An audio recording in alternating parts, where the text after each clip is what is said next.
That should do it. Let's head back. The filming should be just about done. We made good time. We might even know the location by the end of the day. You sound pretty happy about that. Do I? I suppose I've just had enough of these anomalies I've been dealing with. The sooner I can fix them, the better. Anyway, enough chit-chat. We have work to do. Oh, but let's head in through the side door. I don't want to run into the crew on the deck.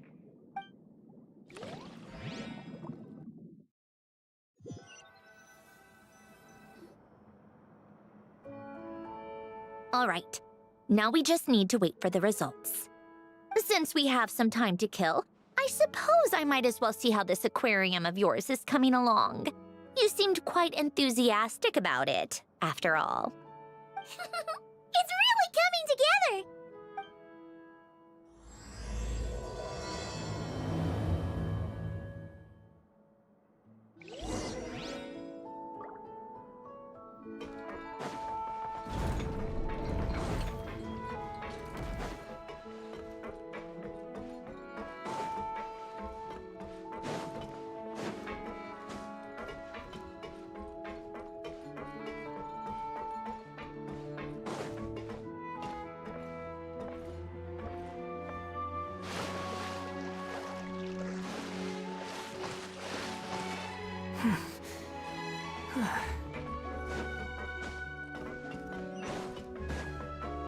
Behold!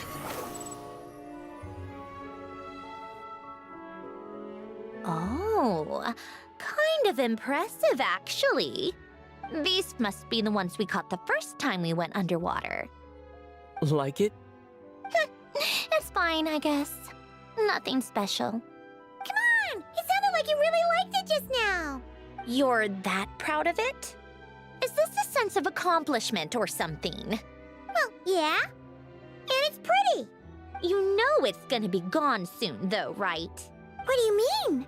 After the festival, this ship will be returned to the fortress of Meropide, and this aquarium will be no more. So? So, no matter how much work you put into this place, once the festival is over, it's all just going to disappear. But not making the most of it when we have the chance is an even bigger waste! But if you know it's all going to be gone one day, why even bother? Well, because Because you still get to keep the things you gain along the way. And those are things that can never be replaced. Doesn't that make losing them even harder? well, if you put it like that. But the happy memories we make along the way last forever! You just have to take a more glass-half-full perspective. Not to mention, everything we do here is gonna be on film, so it'll still live on in some shape or form. And when you look back on it, only happy memories will come to mind? Exactly! So it's about finding joy in the process itself. Traveler! You're back already? What's wrong with that? You say that like it's terrible news or something. How did you get here? I didn't see you on the deck. Oh, never mind. We need to help Miss Guillotin hide ASAP. The crew is heading over here to shoot any second. What? They should be done by now. There was a mishap earlier that cost them some time. I was waiting on deck so I could warn you the minute you showed up. Anyway, you should head back to the captain's cabin right away. They're gonna be here any minute now. Ugh, finally! That's a wrap for the scenes on the deck. Wouldn't have taken half as long if the wind hadn't snapped our equipment in two. Uh-oh! Too late! Change of plans then. You'll just have to hide. Hide? And where exactly am I supposed to do that? Oh, there's a box over there! You can get in that! Huh? You expect me to... Do I need my makeup done for the next scene too? For the love of... Let me see. Maybe just a quick touch-up. Huh? Traveler and Paimon? What are you doing here? I thought you took the day off to take care of something. Huh? Oh, well, it didn't take as long as as we were expecting, so we came back early. What about you guys? You're still not done shooting for the day? No, we ran into an issue that, set us back. It meant Miss Charlotte's crew wasn't able to wrap either. We both still have scenes to shoot in this aquarium. Oh, that's not ideal. For several reasons. Let us help then. The sooner we wrap, the sooner everyone can get some rest. All right. Thanks, you two. Miss Charlotte's crew can go first then. If I'm not mistaken, you still have a night shoot later. Thanks, Director Farina! Of course. Fellow artists should help each other out where we can. Agreed. Well then, camera, lights, get set up. Actors, give your lines a quick once-over. Let's try to get this in one take.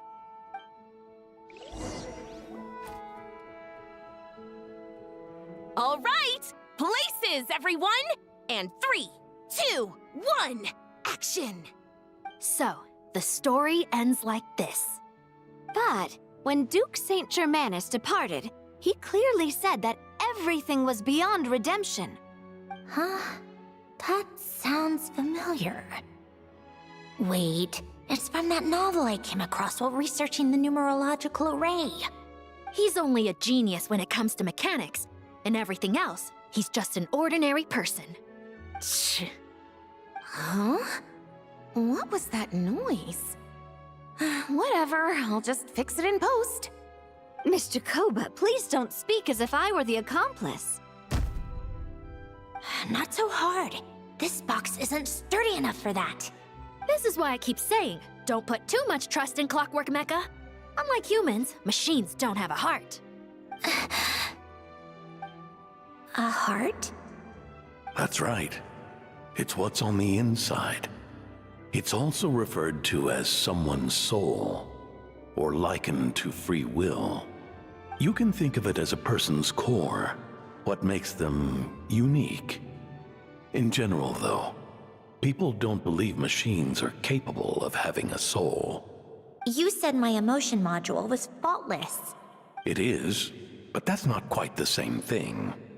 Do you think I have one then? A heart? I don't think so. I know so. The question is, do you recognize it within yourself? That's where you're wrong. I can't believe this. Forcing me to hide in a box and listen to this drivel. Me.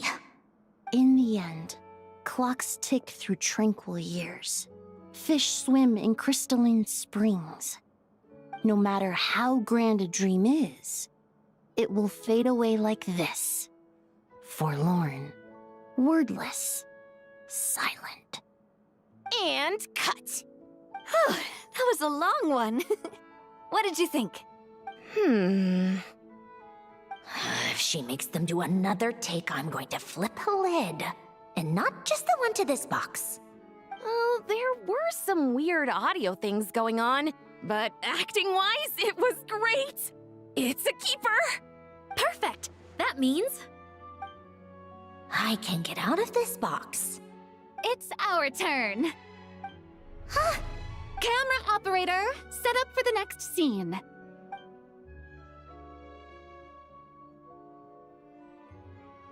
In this one, our protagonist peruses an aquarium in a foreign land and gets swept up in memories of her friend. So, in terms of lighting, that's the vibe we're going for. Got that? Shoot. Paimon thought there'd be a break and Centroni could slip away. What are we gonna do now? break a leg. Yep, we're headed off to shoot our next scene.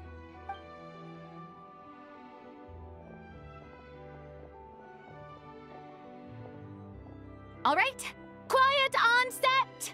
We're about to start rolling. Ready, Miss Columbina? Miss Columbina? I think she would like this. Quick, we should roll on this. It doesn't forage with the others, or prey upon its smaller kin. Instead, it remains where it is, cradled in the coral's quiet beauty, as though the raging cyclones above are of no consequence. And yet, she still stood before the cyclone in the end. So I think that story has it wrong. She is no different than us. She has a heart. Columbina. Hmm?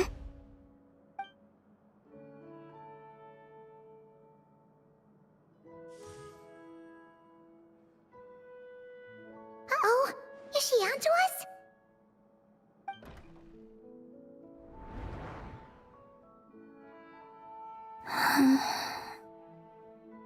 What is she doing?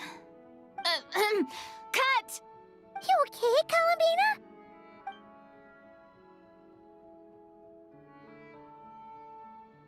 Hmm? Oh, yes. I just thought... Why don't we take a short break? It's been a long day of shooting so far. That last take was beautifully organic, though. We can use it as is. No need to go again. Thanks, Director Farina. But I'm fine to continue. You're sure? In that case, let's shoot some quick B-roll. Then we can move to our next outdoor scene.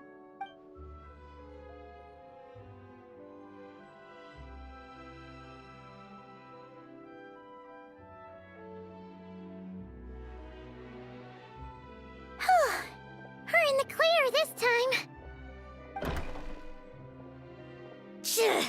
Ugh!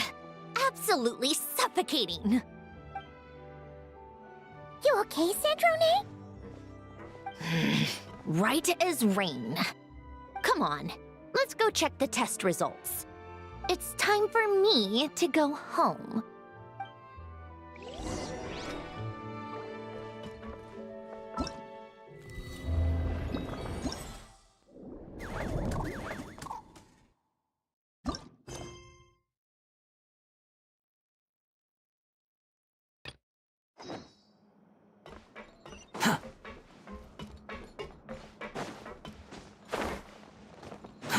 Too slow.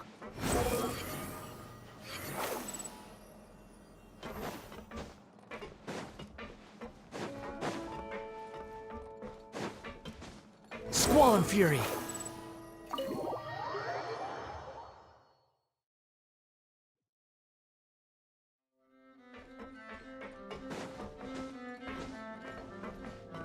Quit following me.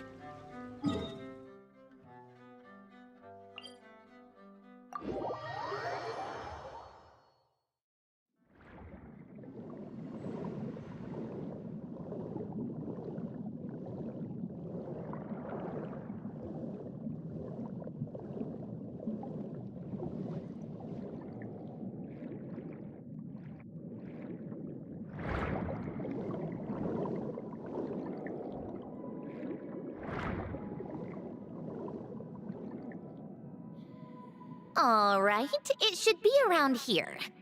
Give me some space. I'll activate the water insulating mechanism.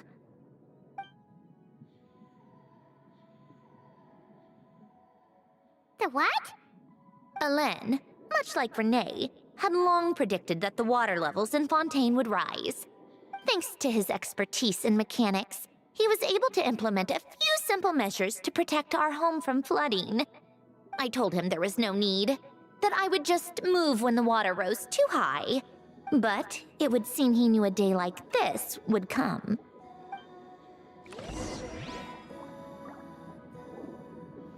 All right, the silt has been cleared away. Go activate the mechanism for the first sluice gate. That will fill the empty middle chamber with water.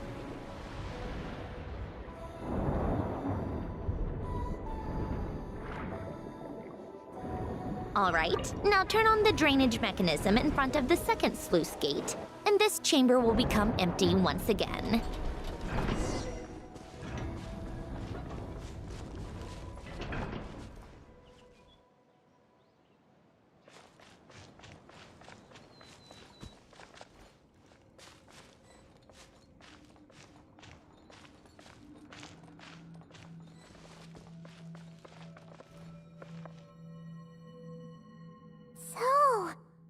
This is where you used to live? It's beautiful! There's even a garden! Back when I lived here, it was my job to tend to the potted plants and flower beds. Still growing strong even after all this time. Who would have thought? If the weather was nice, I would take Alen out in his wheelchair and we would go for a walk. Before long, we started bringing Polonia along too. Come to think of it, I was the only one who could get around easily back then. Polonia always got stuck at some point, and it was up to me to launch a rescue mission. Happy? I suppose they were. Uneventful, but pleasant. Repetitive, but peaceful. It was like living in a world where time didn't exist. Of course, that was all just an illusion. Death still awaits all of us at the end. Oh. All right, enough standing around. Let's head inside.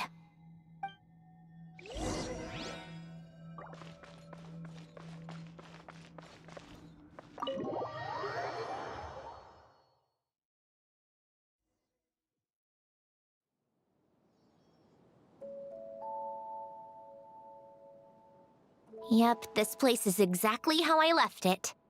Nothing has changed. What is it? Huh? How did you get... Oh, Arlecchino gave it to you, didn't she? And you... read the whole thing. Just so you know, a lot of that was written a long time ago. At that very desk, to be exact. Anyway, since you've already read it, you should just hold on to it. I can always start a new one. Well, feel free to look around. I'm going to start looking for the gift Alen mentioned. Oh, but be careful with the stuff around here. I'm not saying you can't touch anything. Just try not to choke on the dust. Old notes.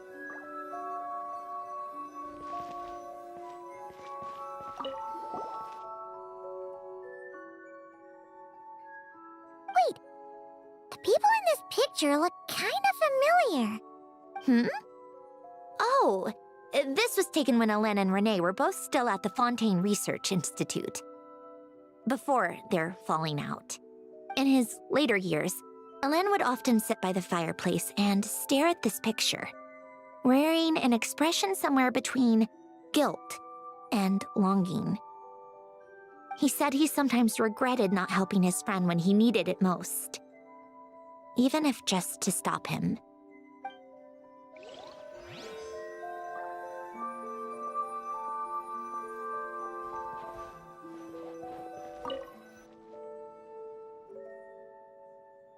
Oh, these are some of Alen's drafts from his later years. Just casual doodles, really.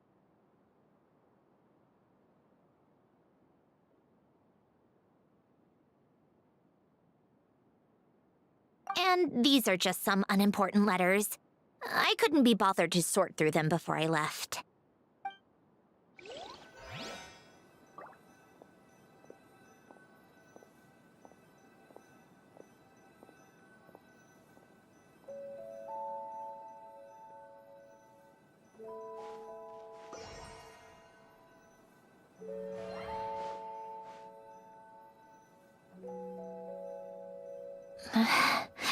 Polonia.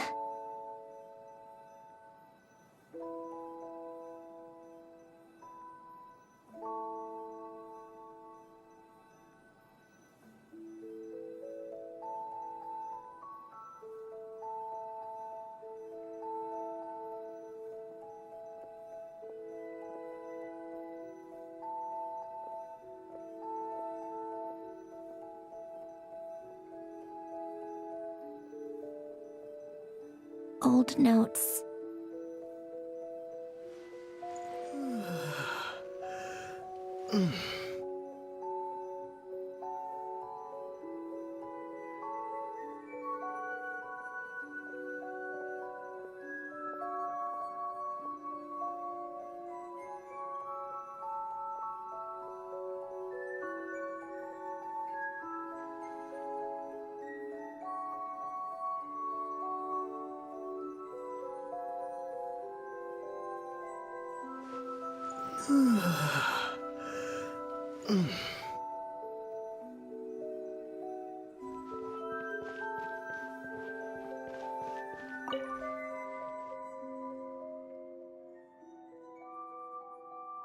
Oh, I played with these when I was little.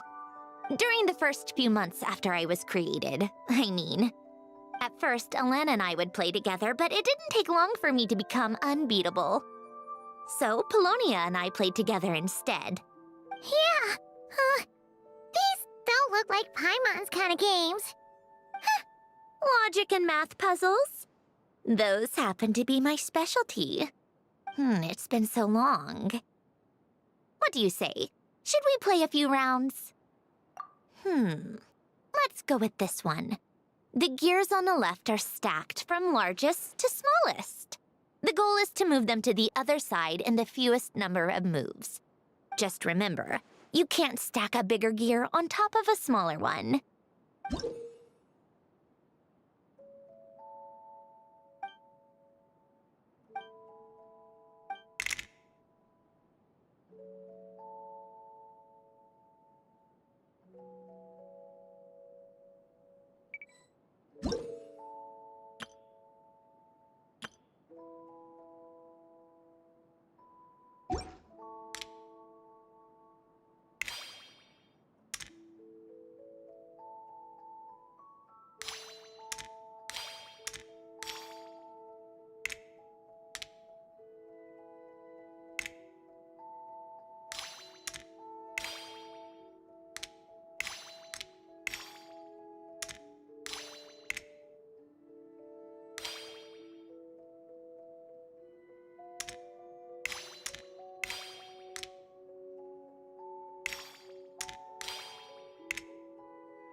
Looks like it took you a few extra moves. My first attempt was the same. You'll get better with practice. Well, what did you think of the game? You showed quite a bit of promise, too. We should do this again sometime. There are other puzzles we could try.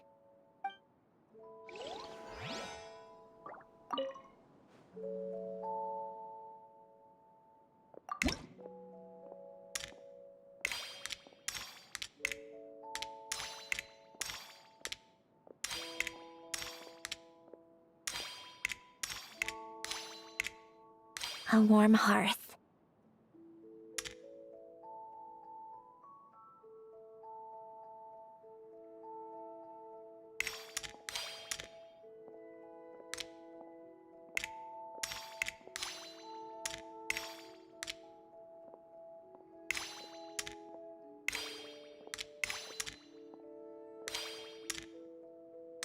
Old notes.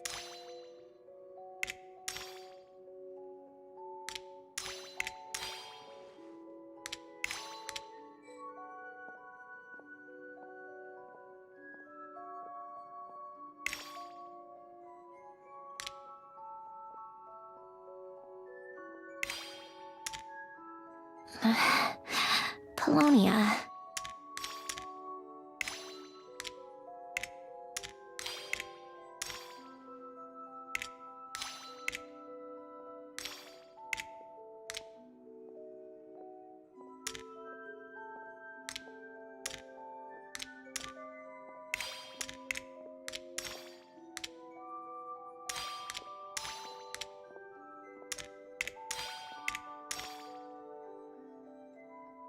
A warm hearth.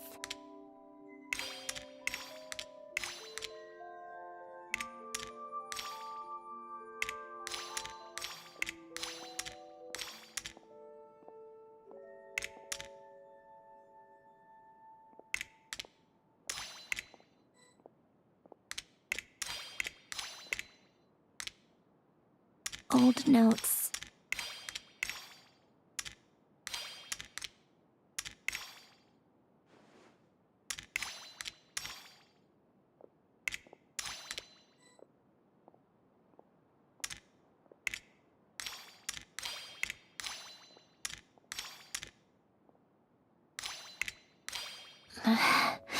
Polonia.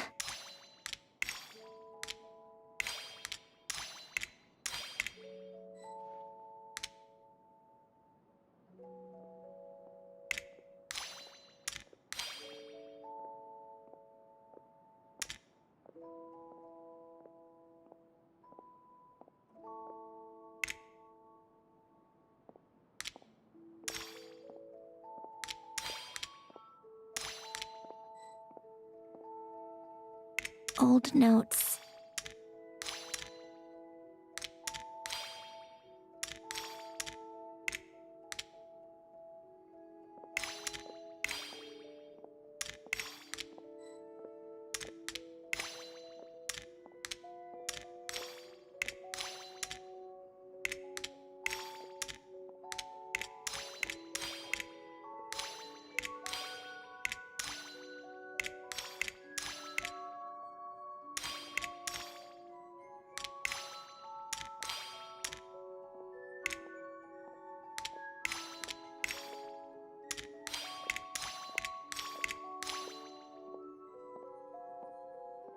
Old notes.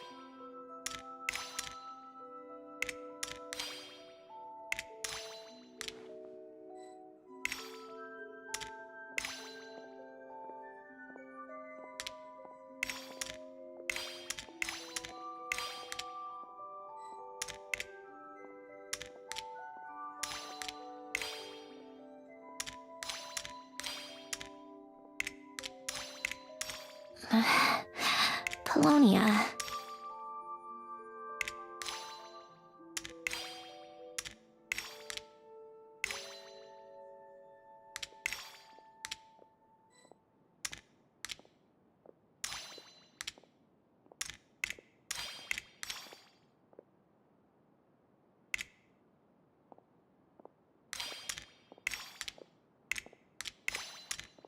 Old notes.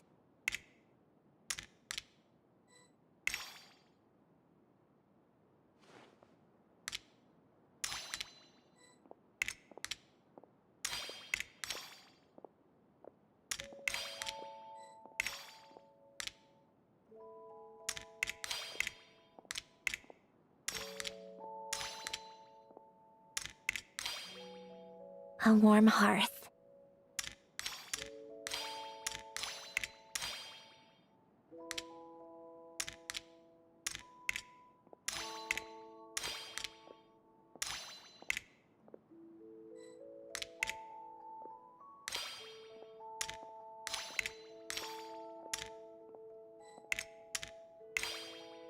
Old notes.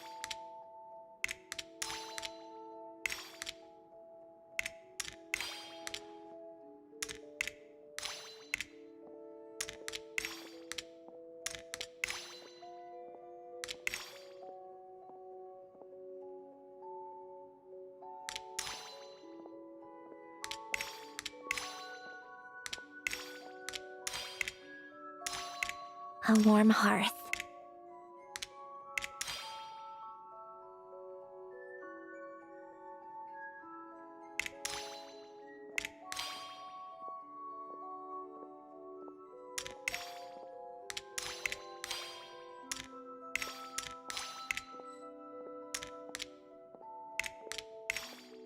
Old notes.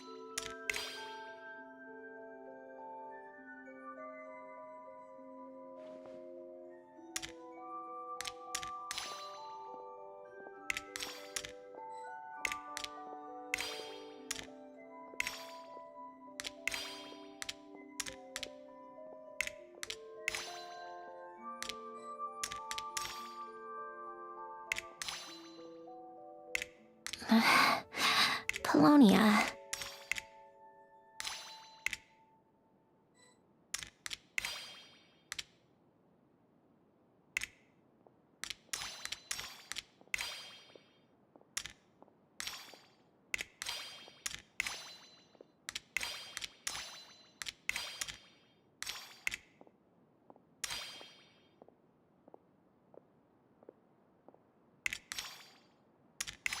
A warm hearth.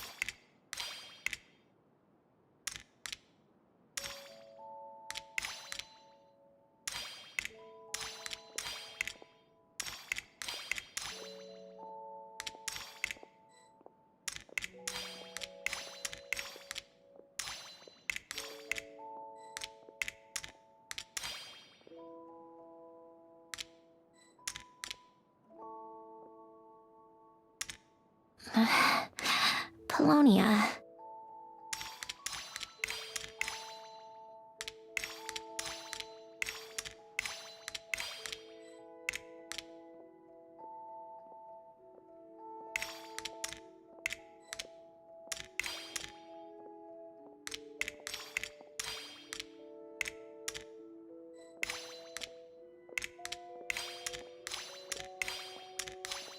Coffee. Tea.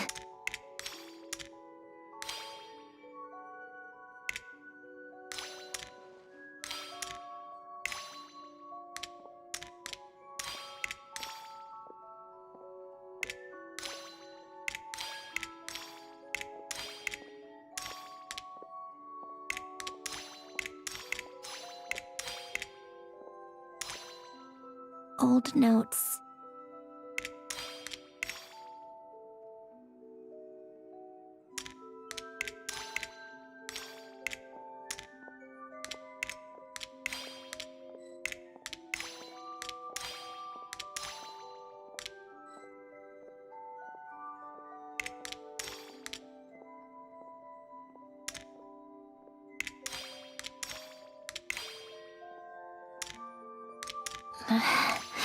Polonia.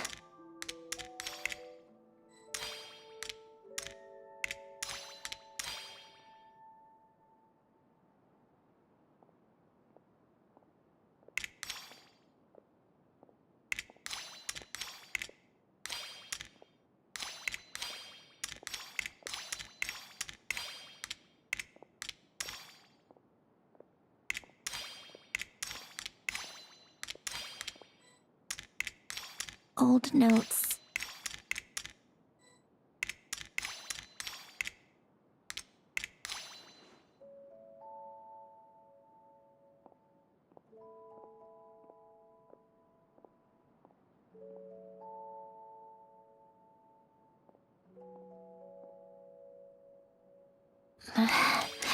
Polonia.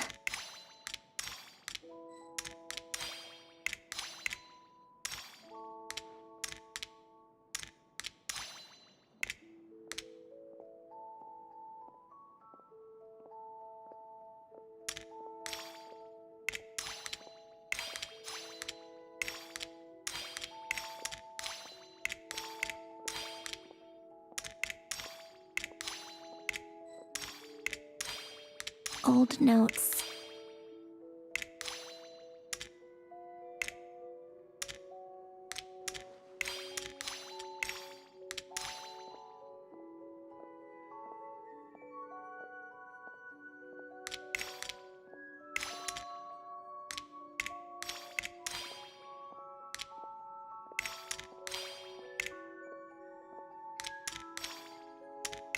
A warm hearth.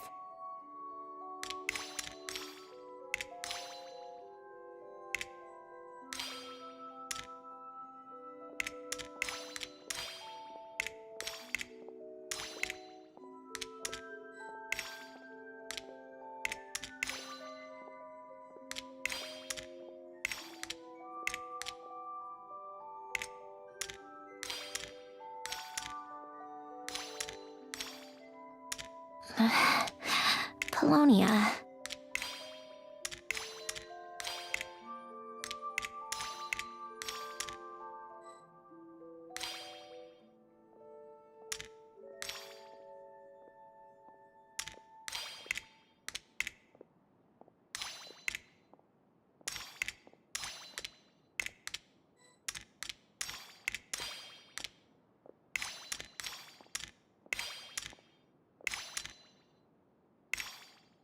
A warm hearth.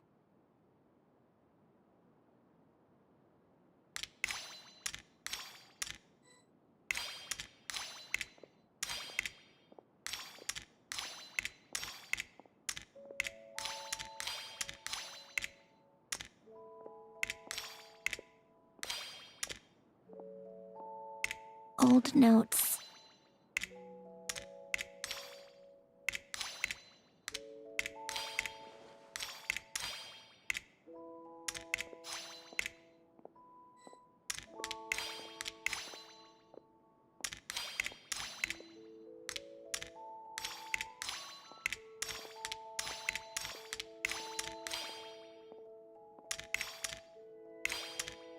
A warm hearth.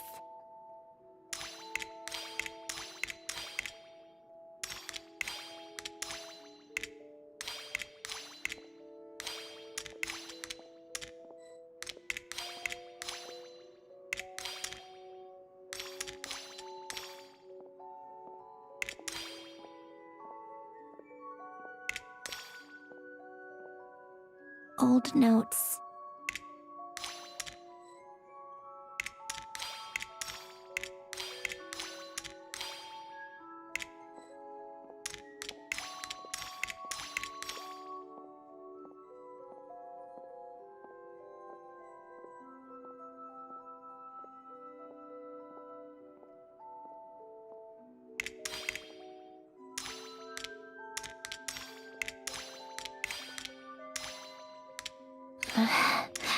Polonia.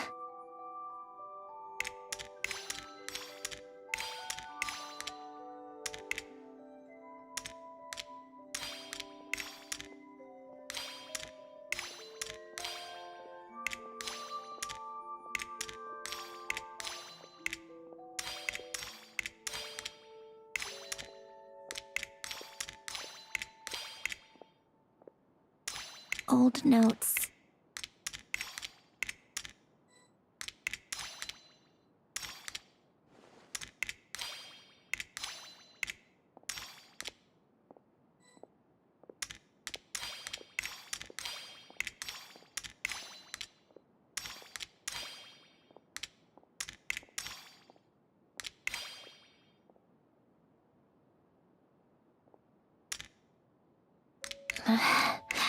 Polonia.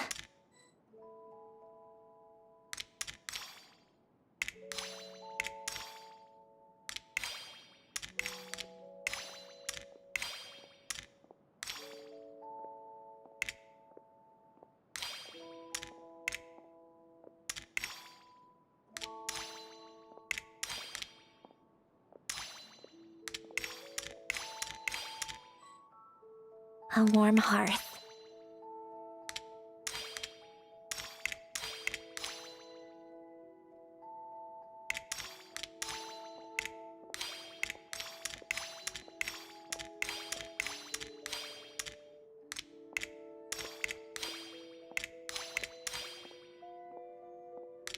Old notes.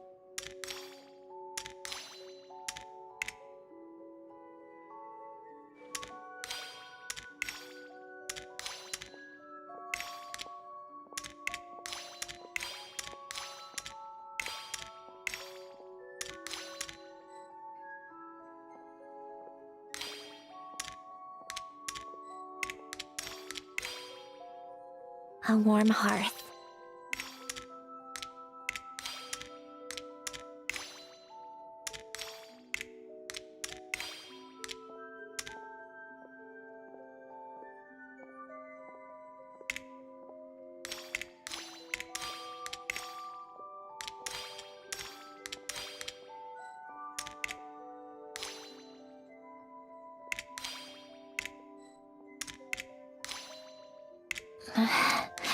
Polonia.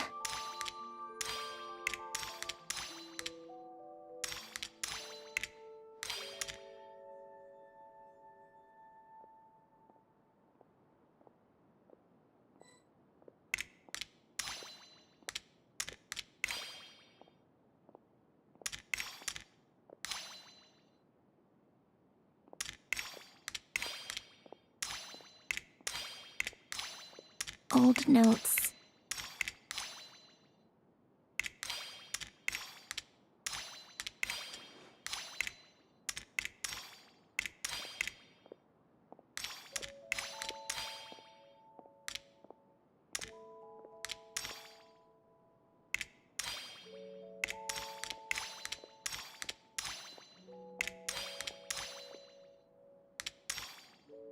A warm hearth.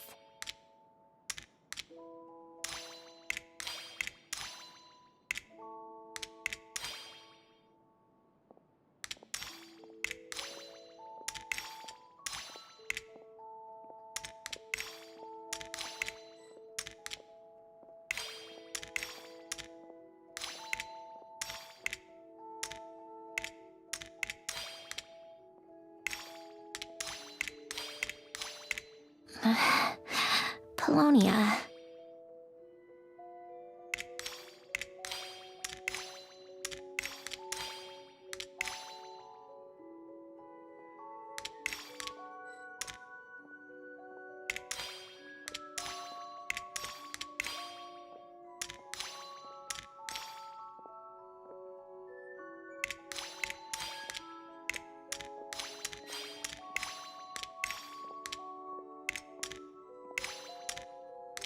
Old notes.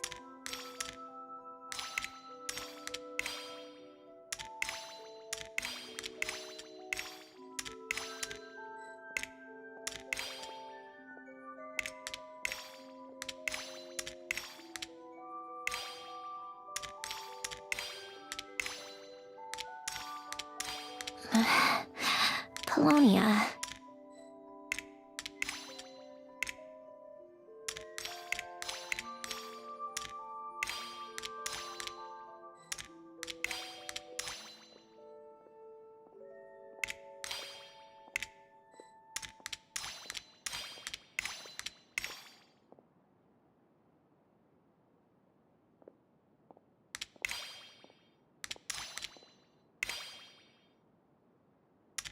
A warm hearth.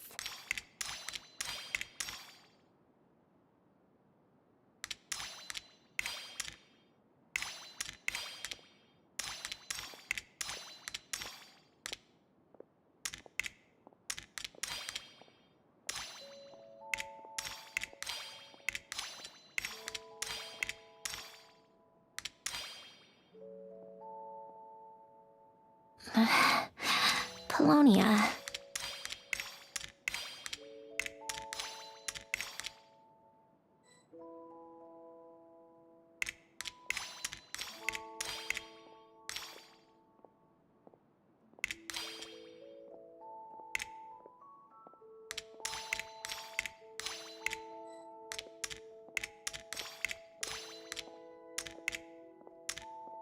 Coffee. Tea.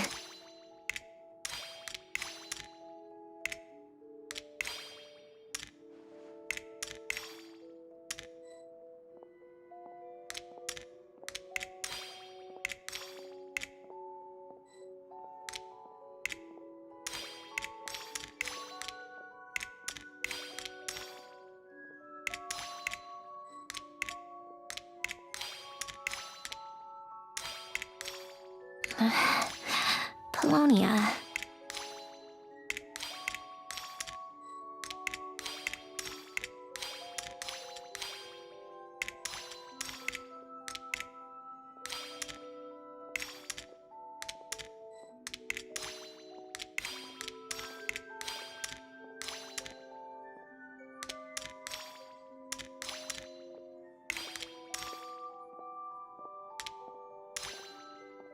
Coffee. Tea.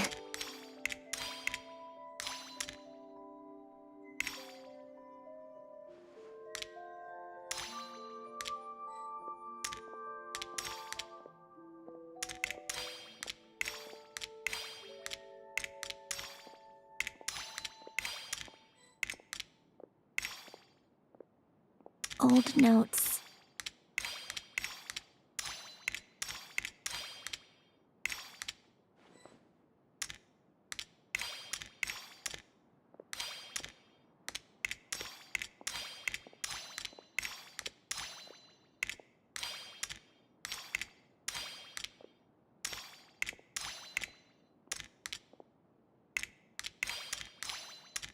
A warm hearth.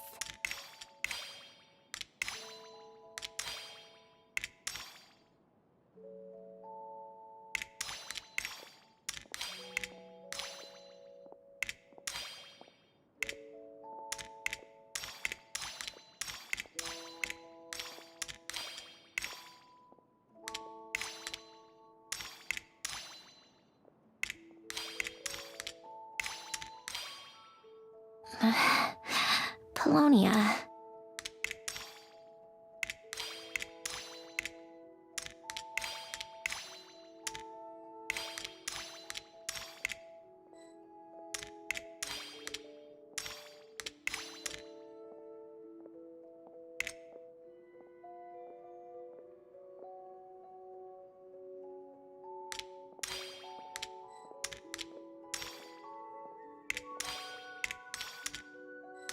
A warm hearth.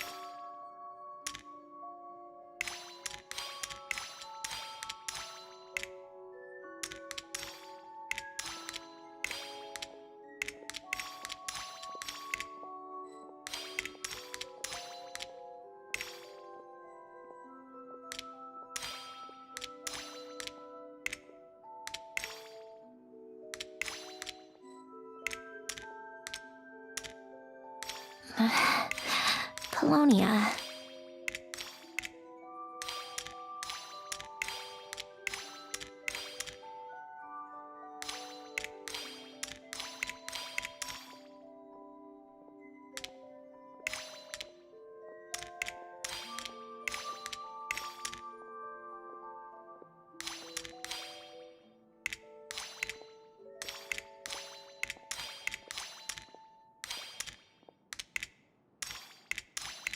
A warm hearth.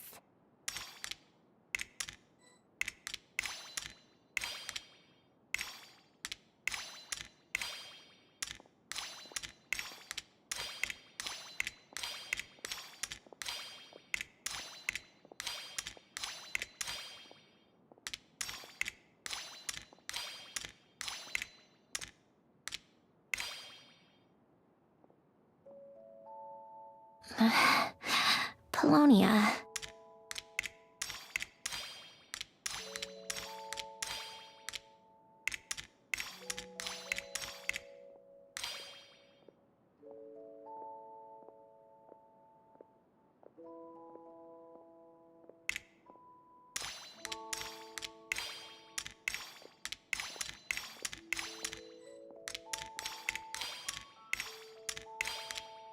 A warm hearth.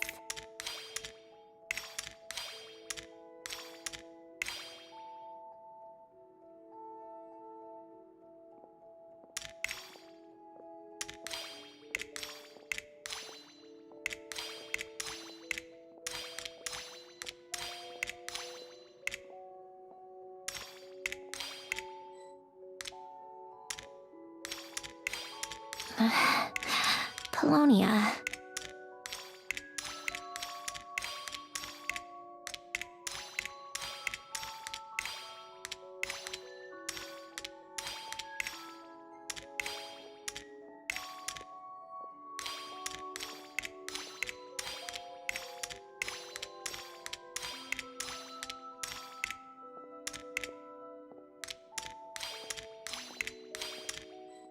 Old notes.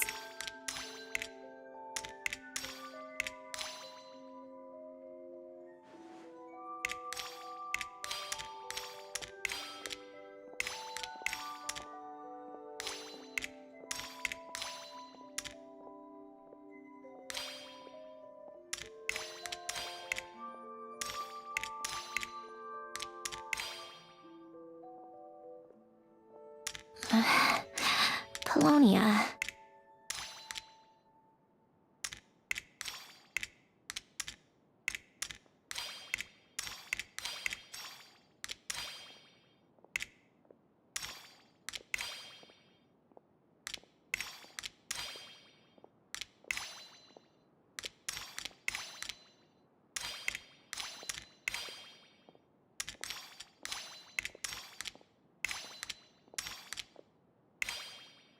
Old notes.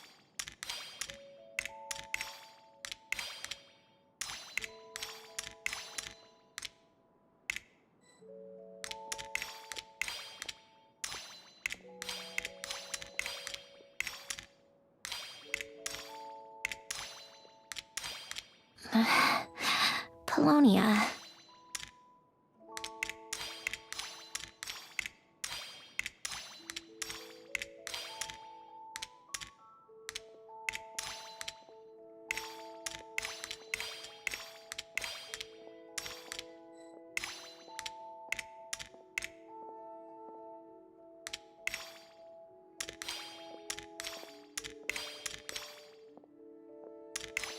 Old notes.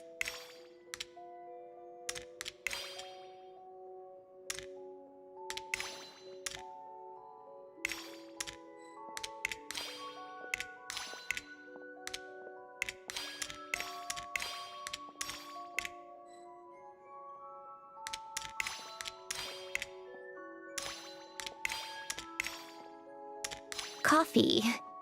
Tea.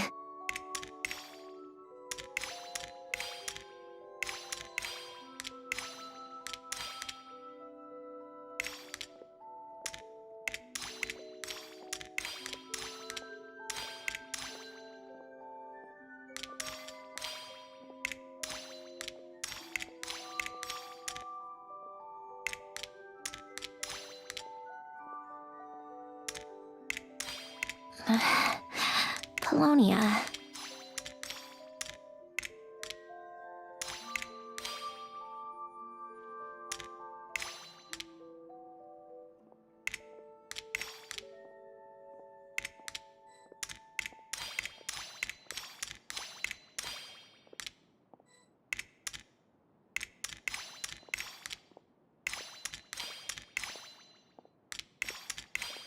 Coffee.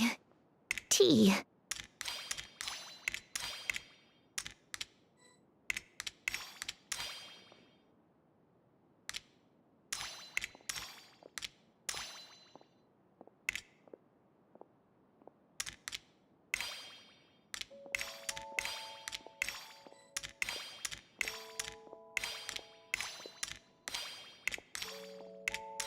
Old notes.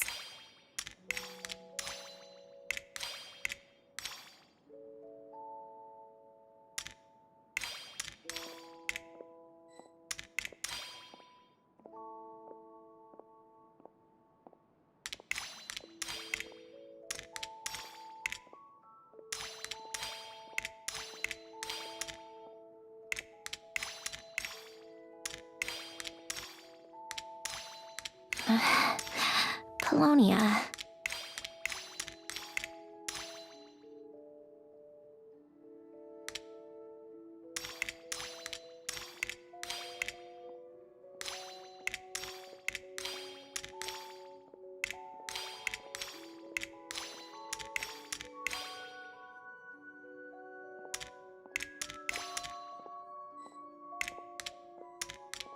Old notes.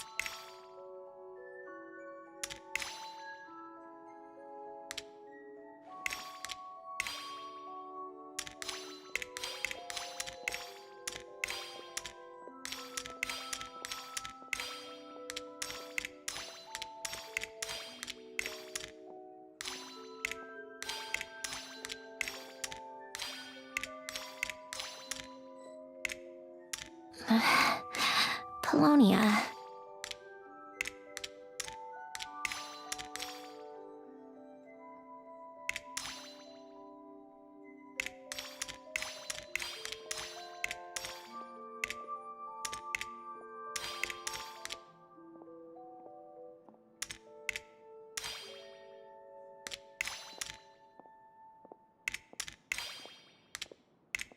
Old notes.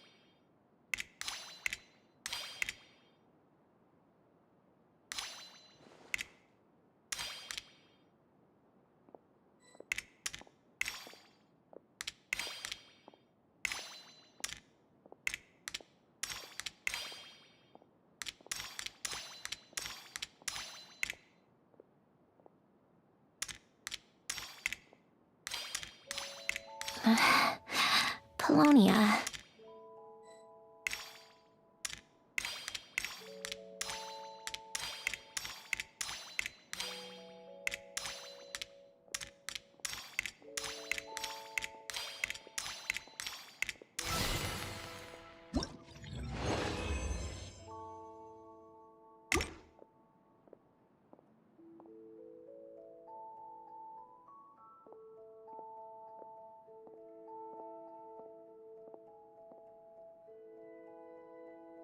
A warm hearth.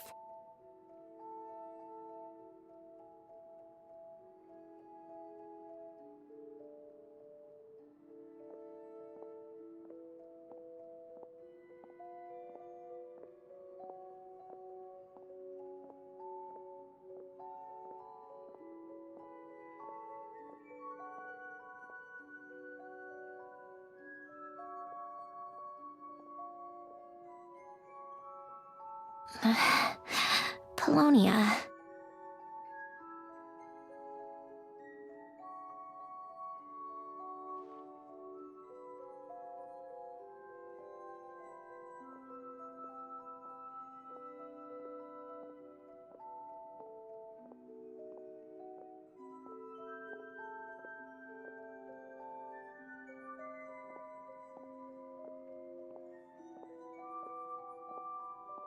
Coffee. Tea.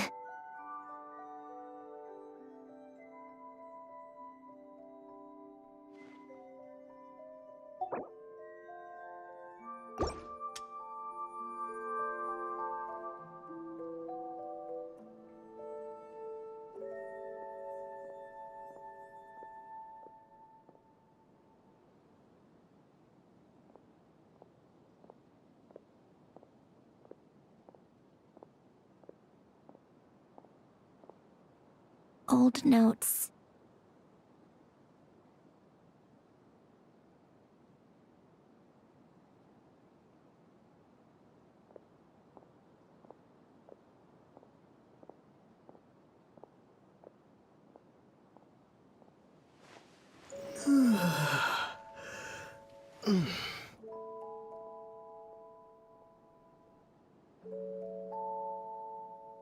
A warm hearth.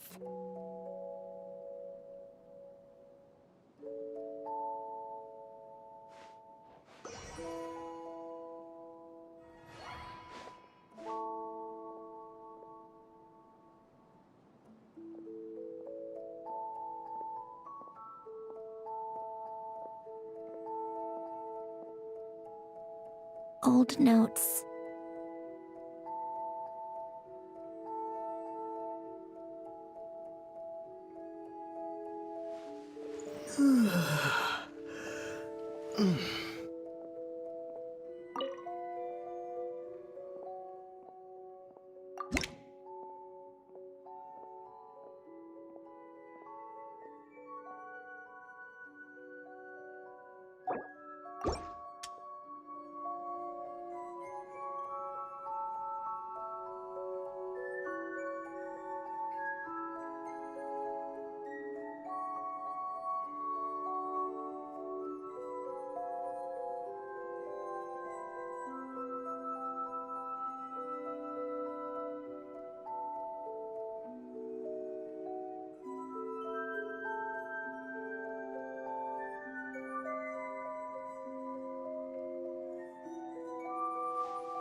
Old notes.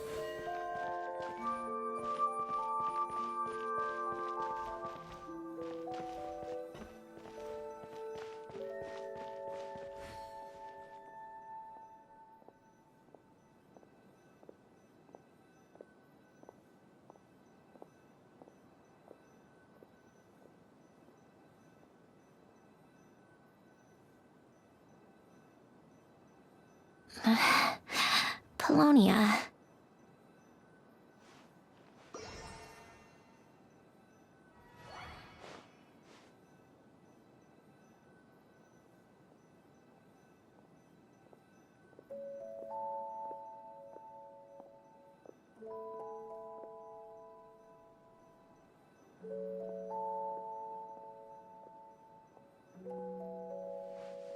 Old notes.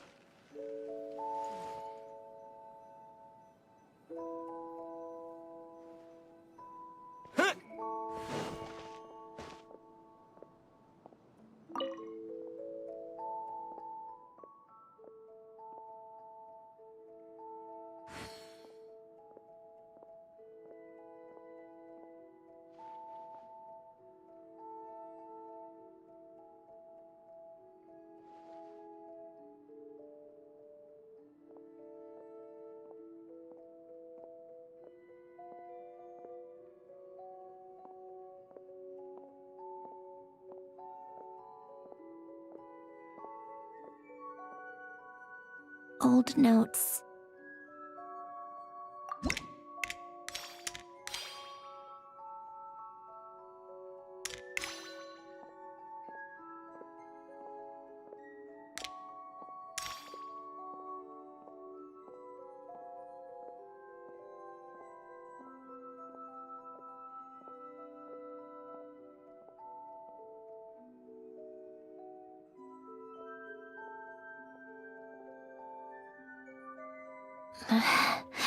Polonia.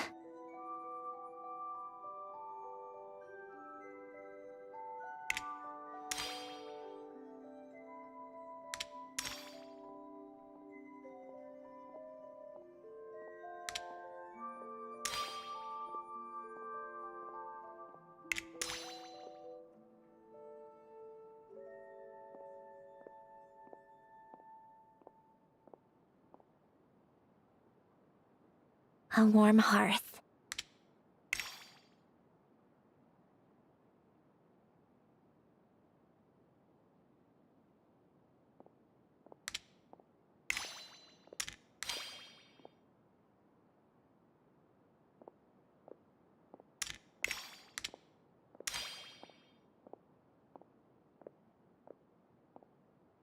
Old notes.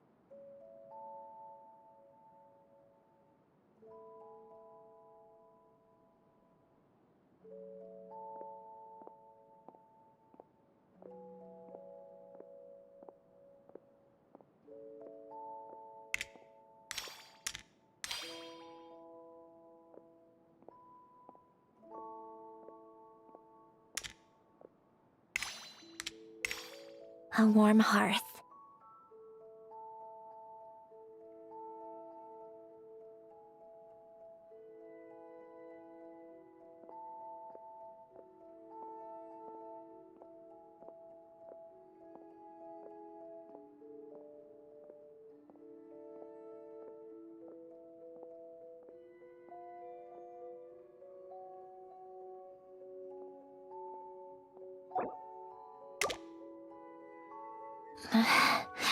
Polonia.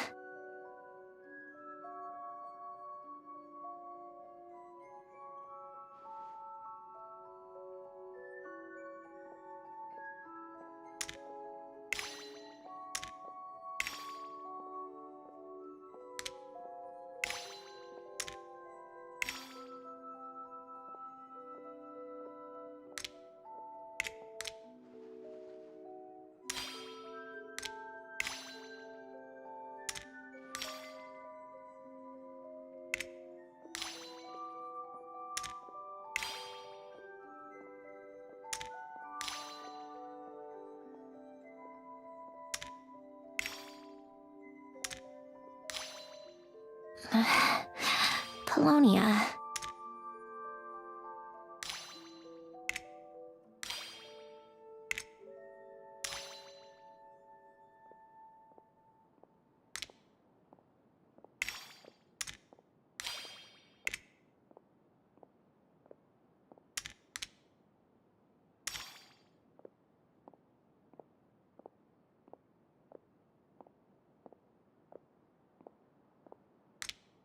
Old notes.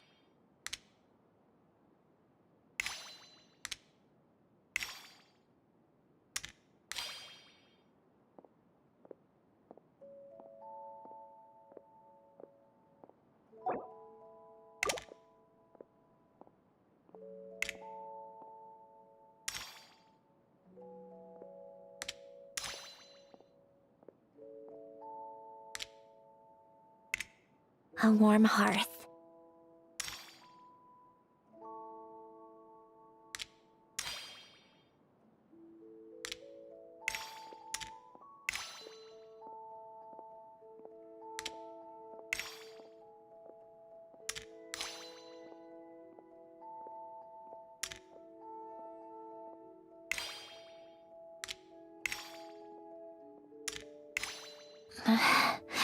Polonia.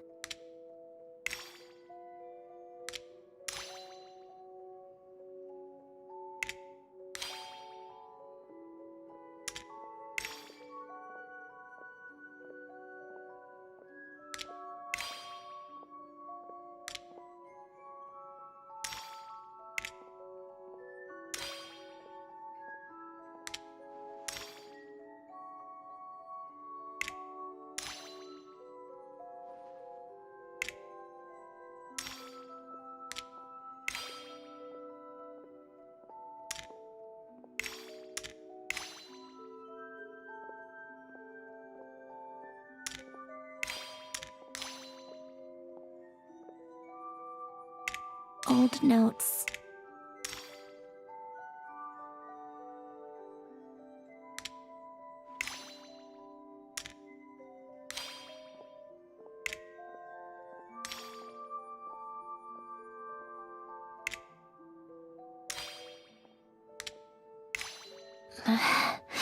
Polonia.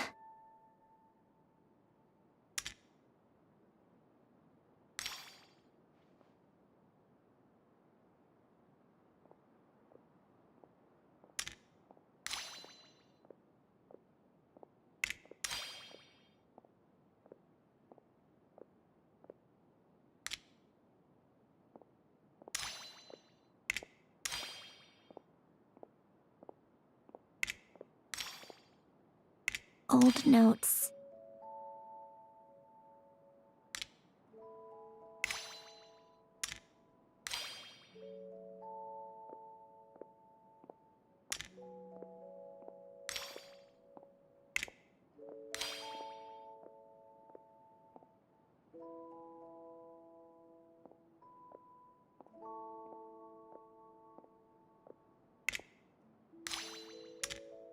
A warm hearth.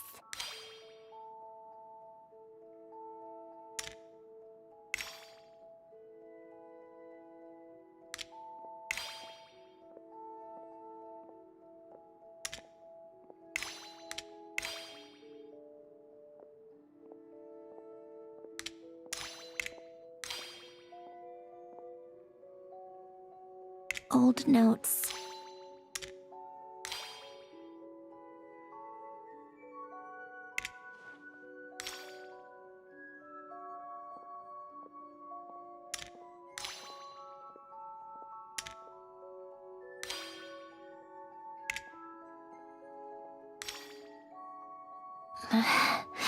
Polonia.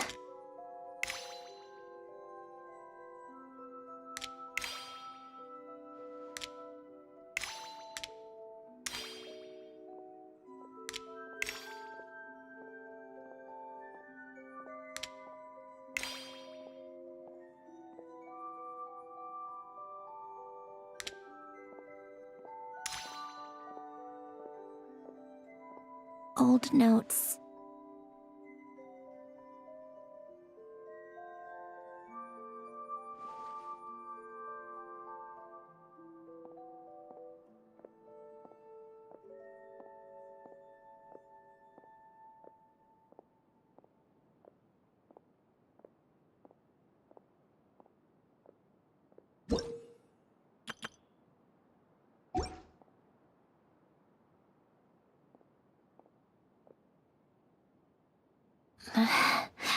Polonia.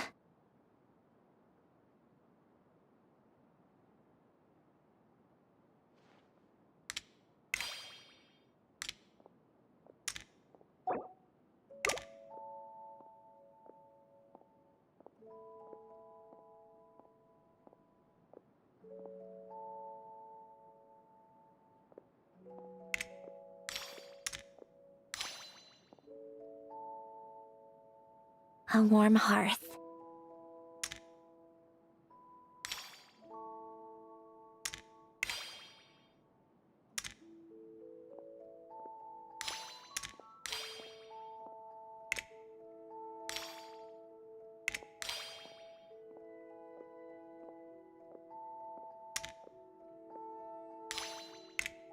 Old notes.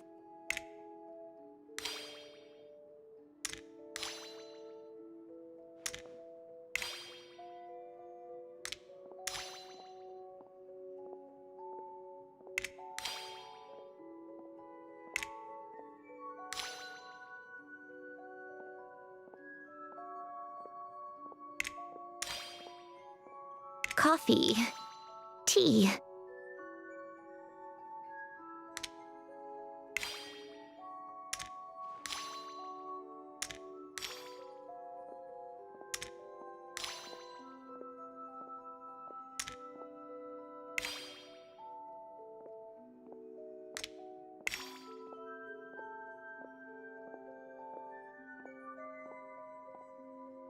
Old notes.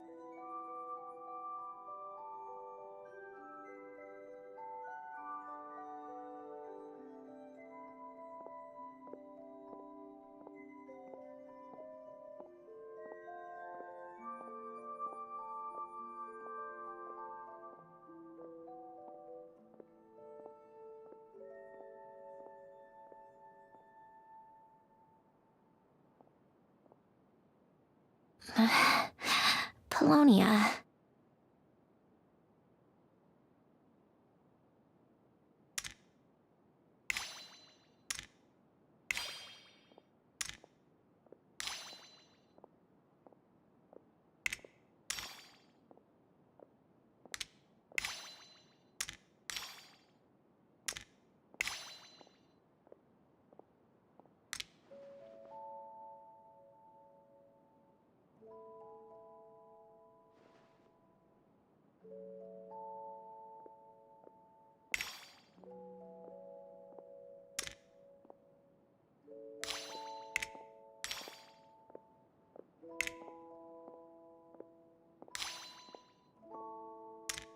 Old notes.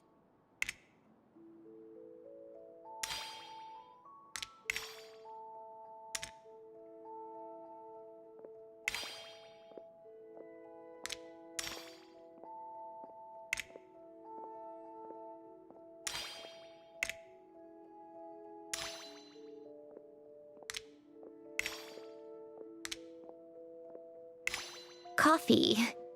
Tea.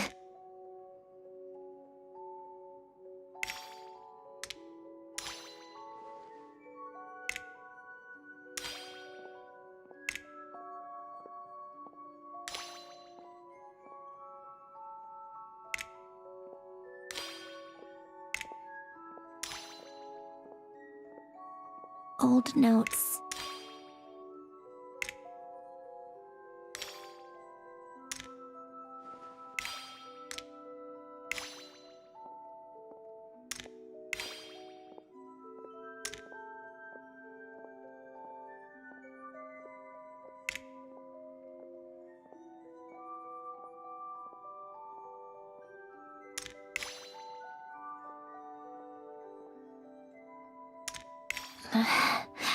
Polonia.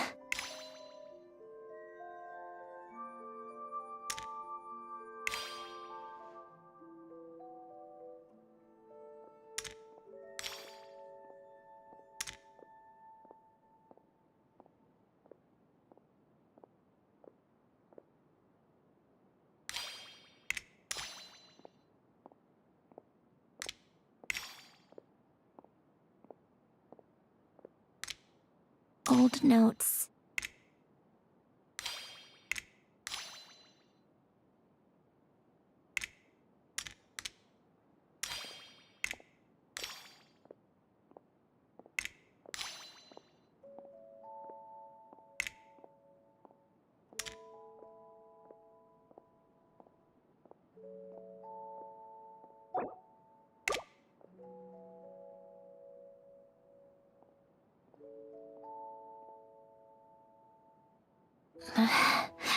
Polonia.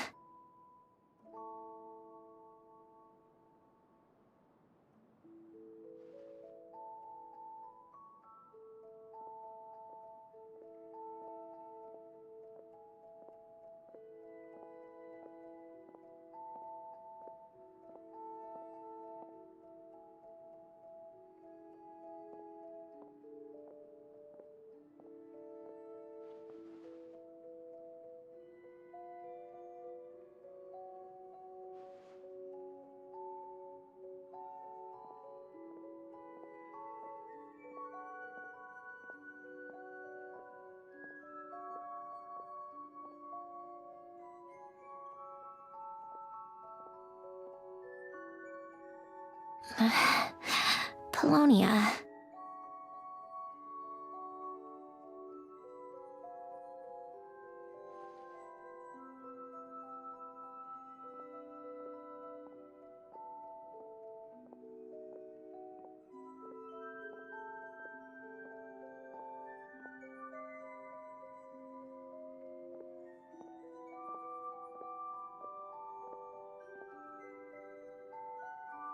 A warm hearth.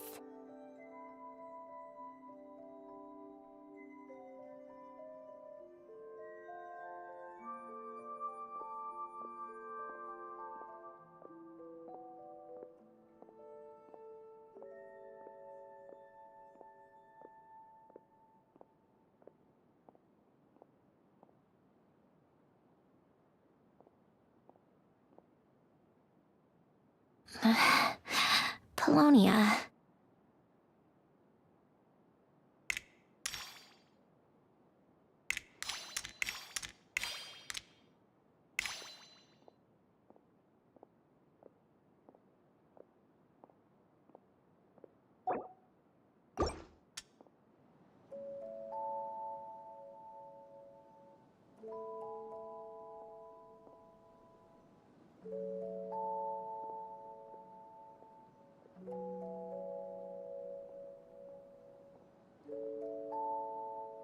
Old notes.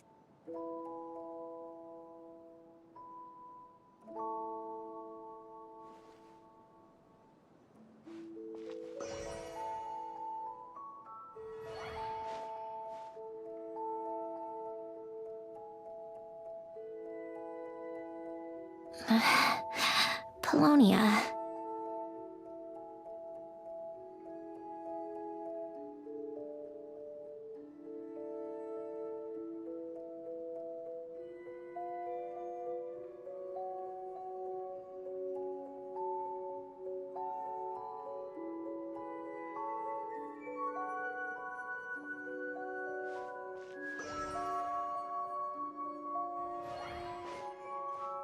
A warm hearth.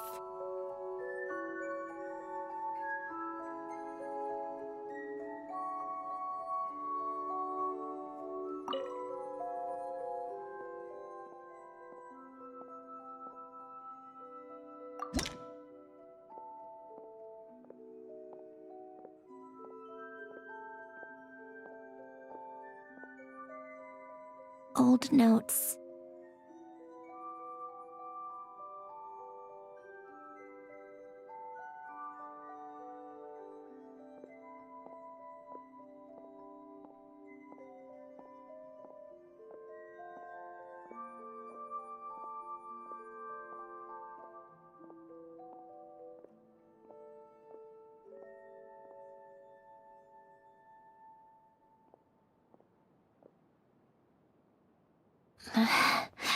Polonia.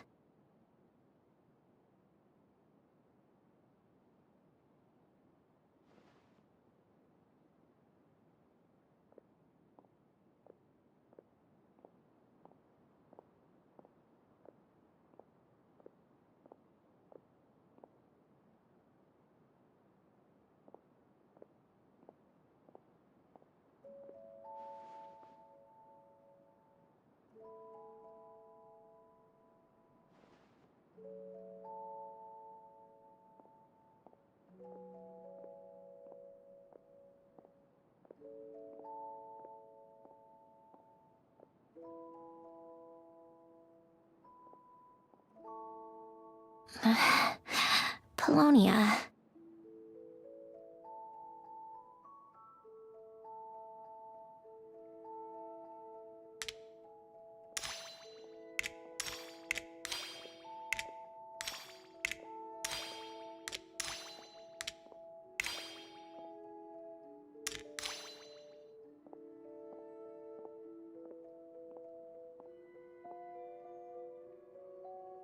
A warm hearth.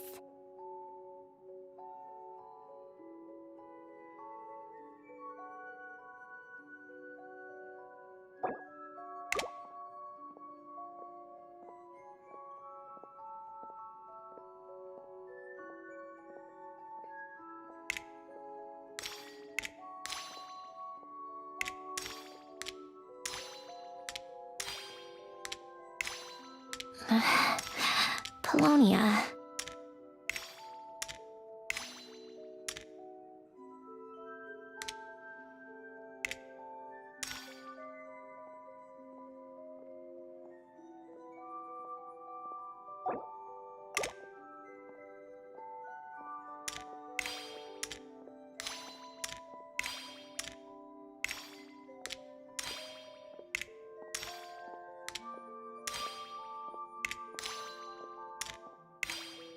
Old notes.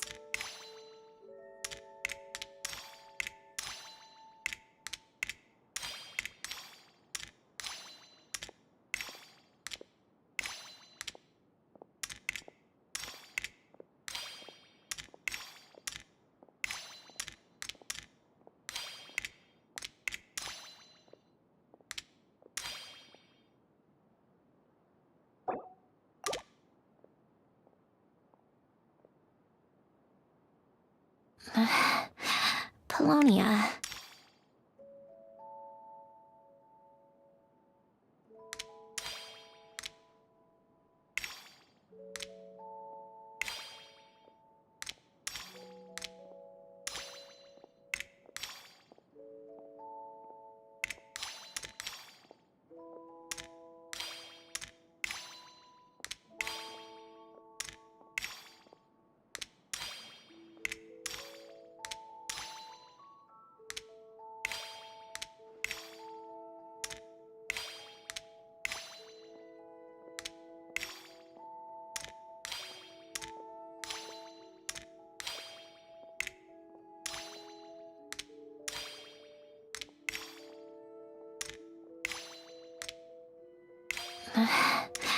Polonia.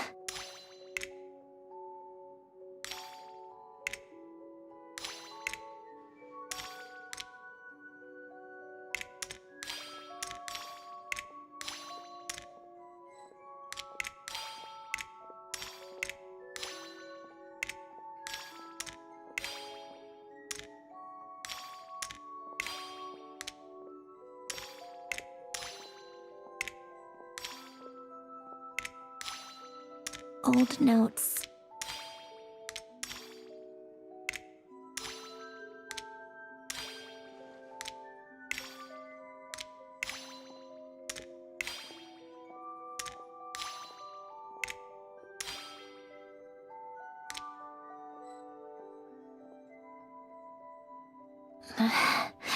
Polonia.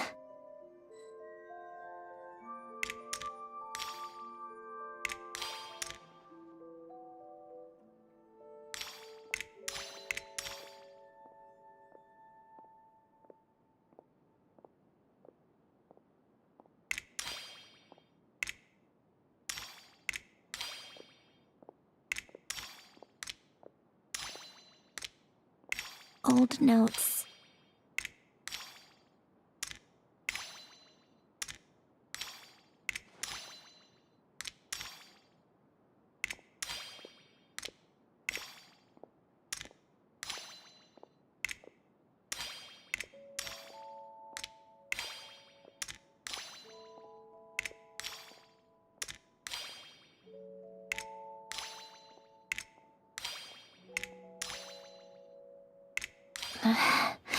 Polonia.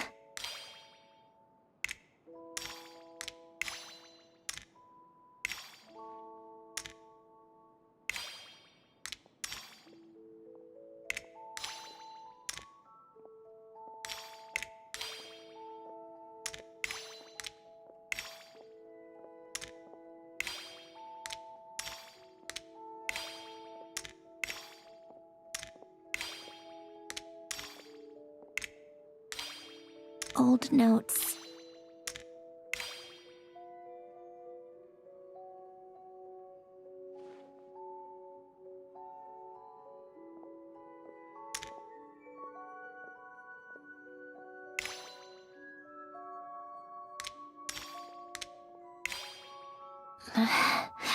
Polonia.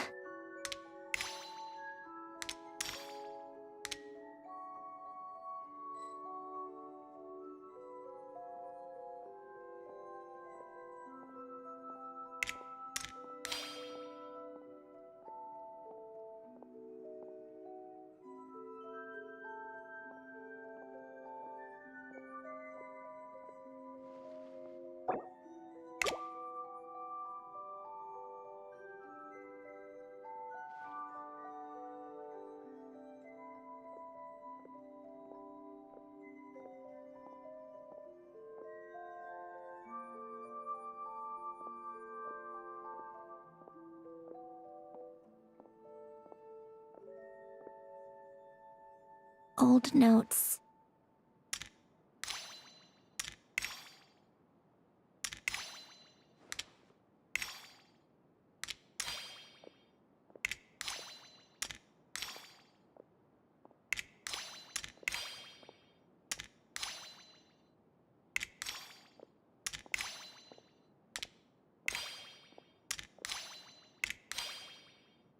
A warm hearth.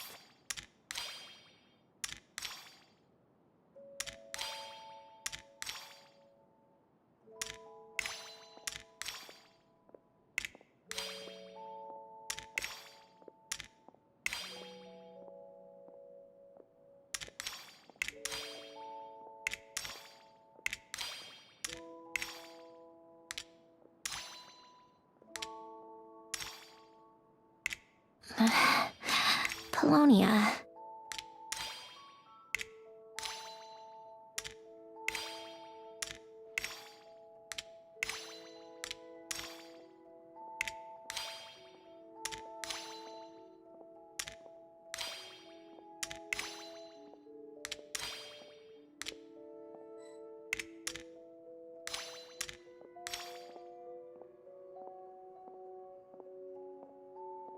Coffee. Tea.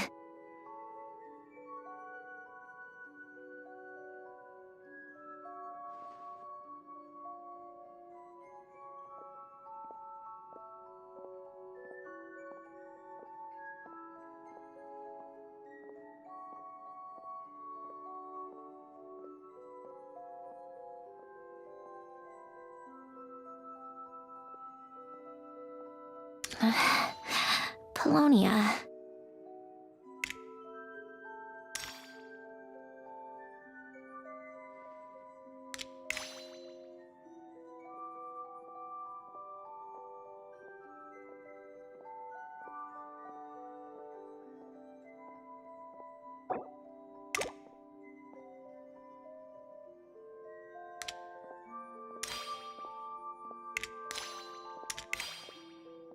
Old notes.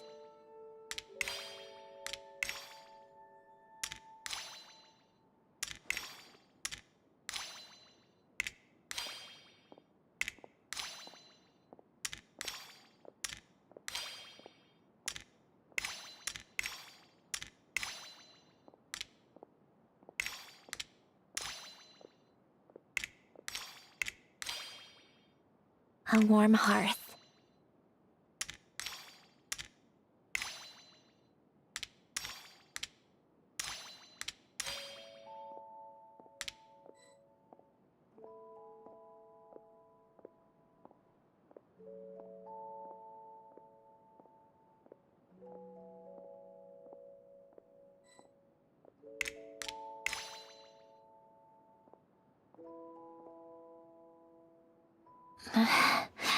Polonia.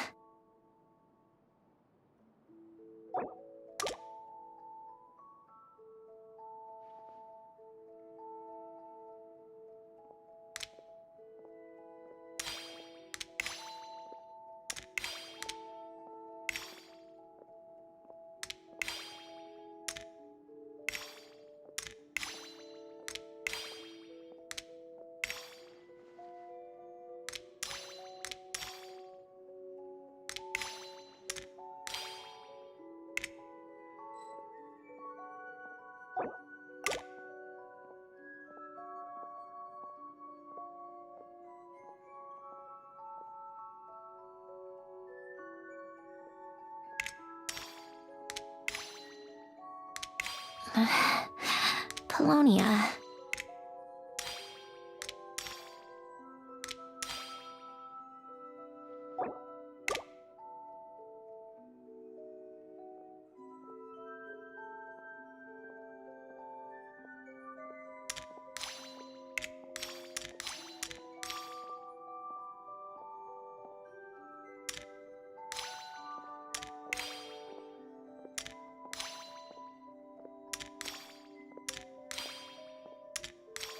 Old notes.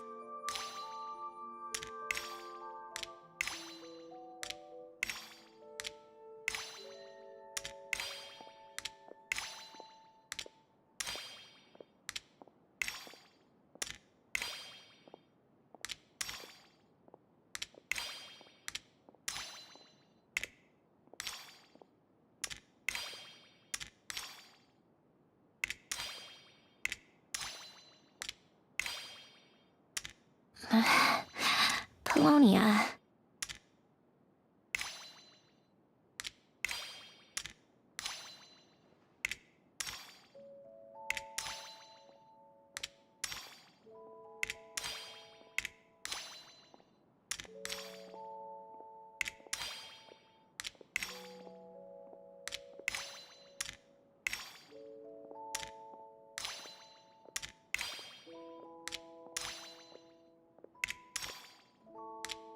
Old notes.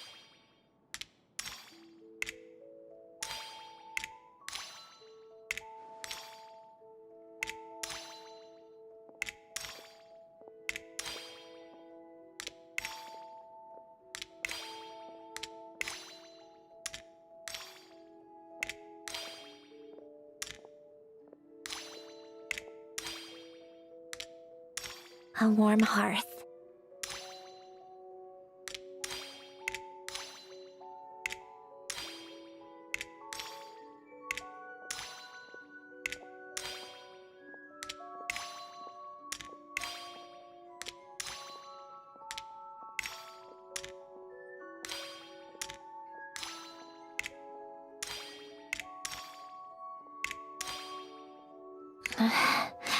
Polonia.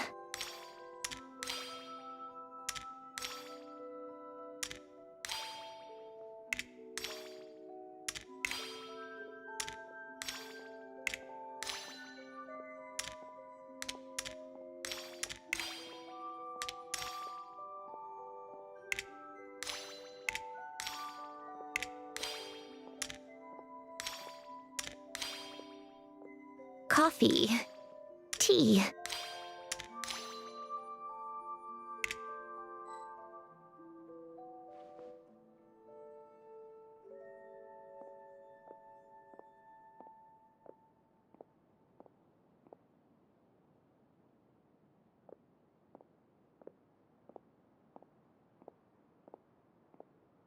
Old notes.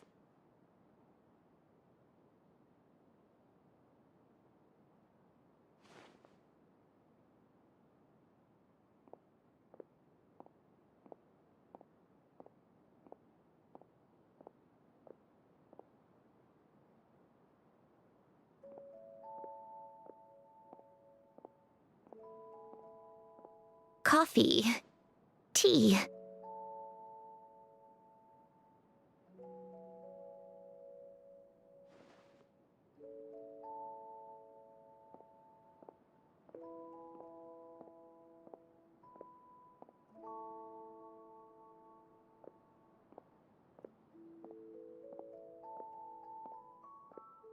Old notes.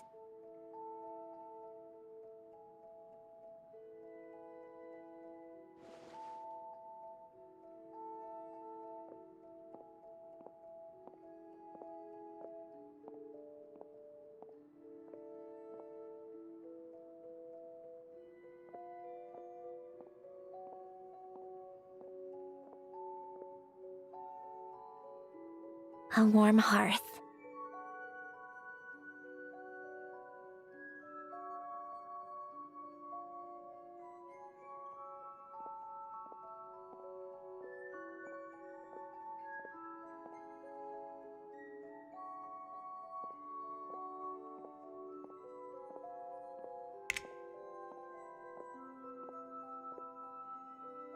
Old notes.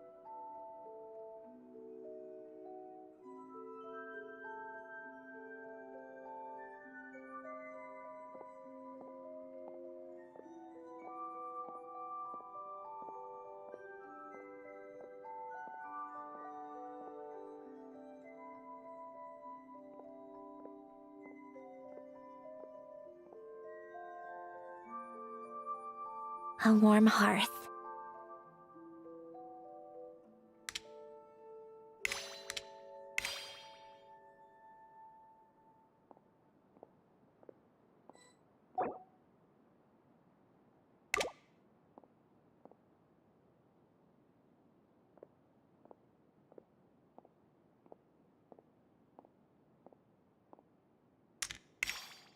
Old notes.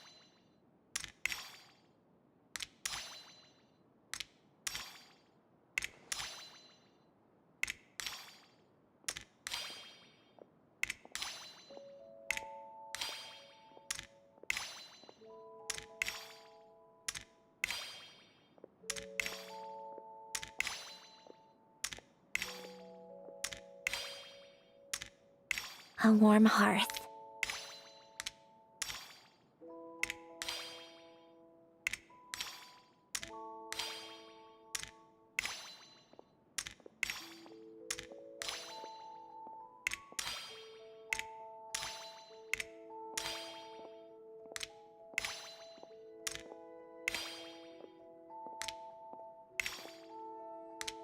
Old notes.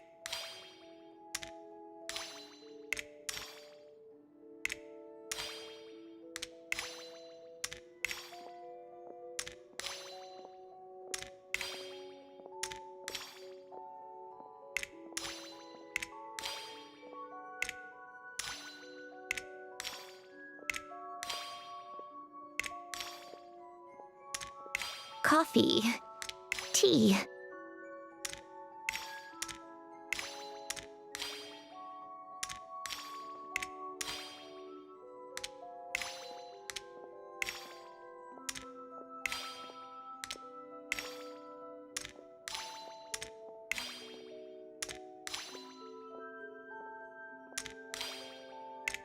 Old notes.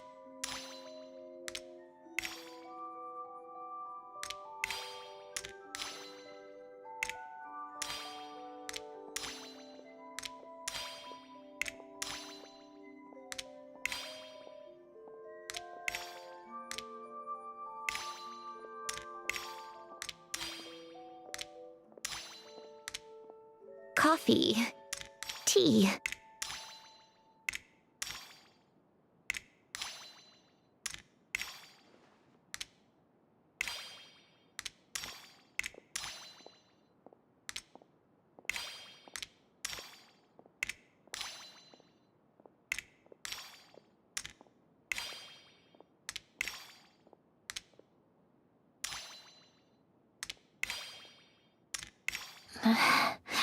Polonia.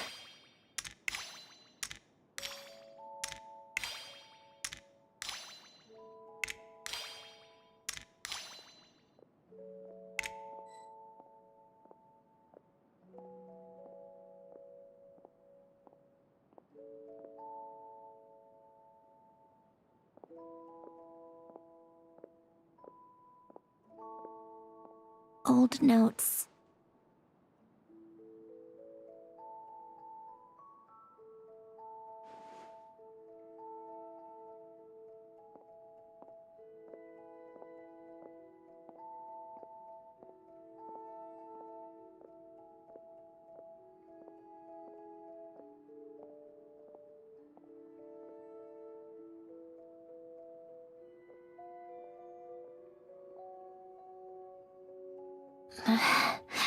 Polonia.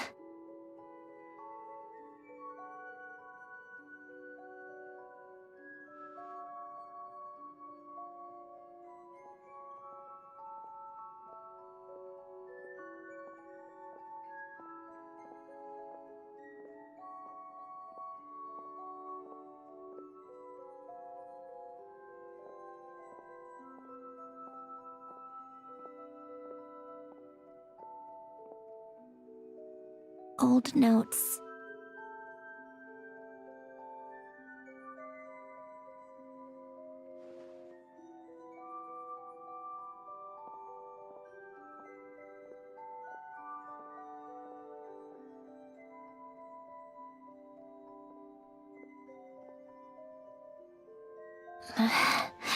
Polonia.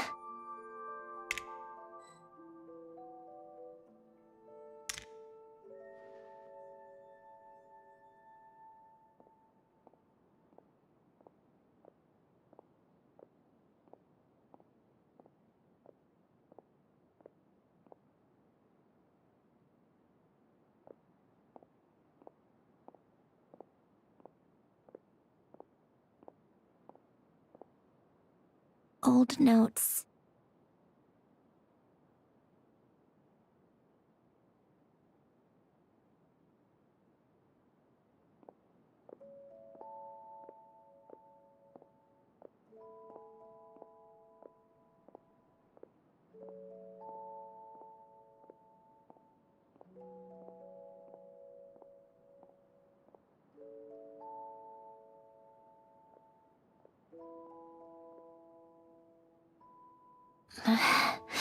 Polonia.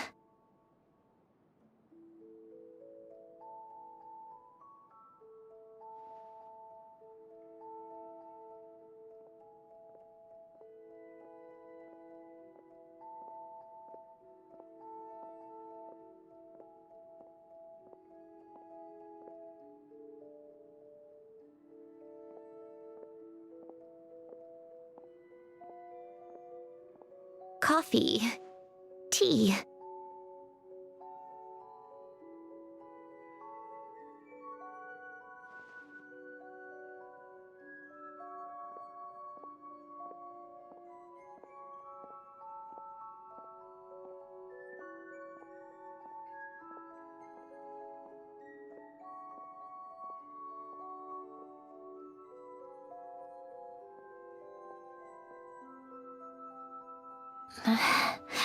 Polonia.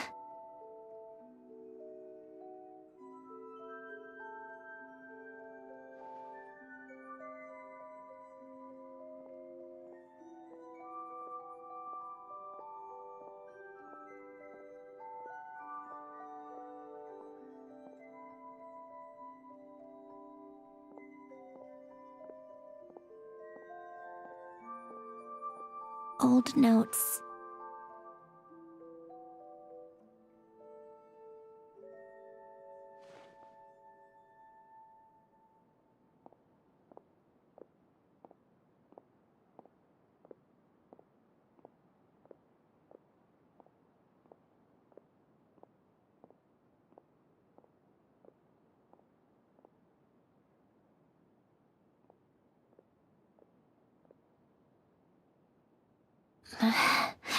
Polonia.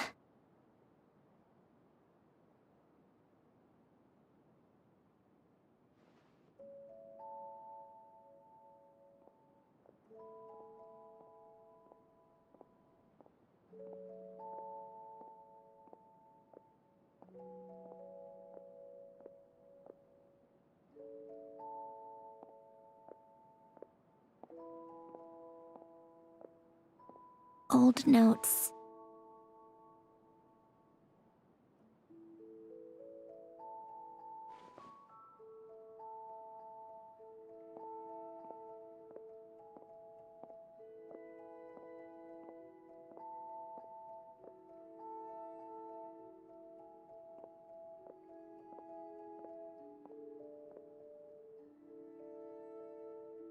A warm hearth.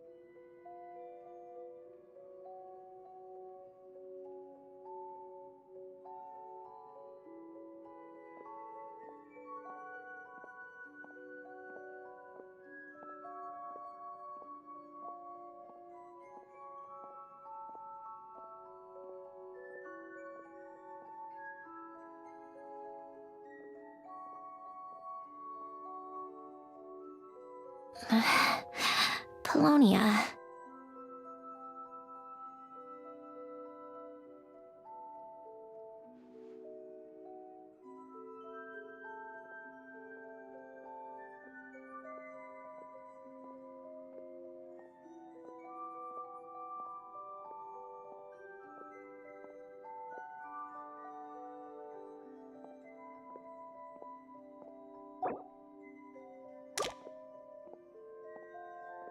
Old notes.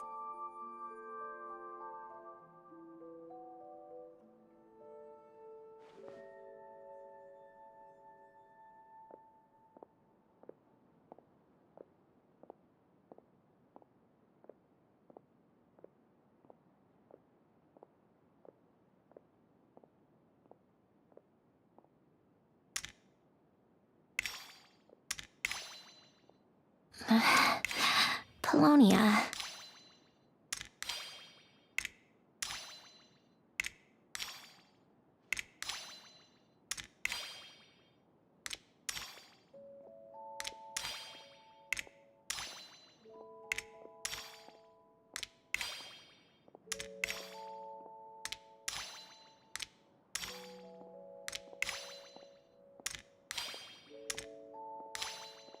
Coffee.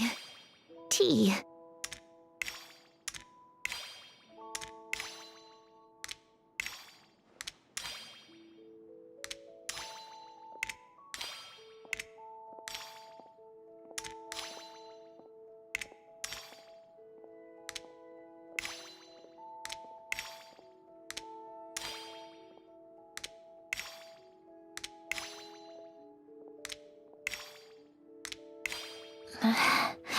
Polonia.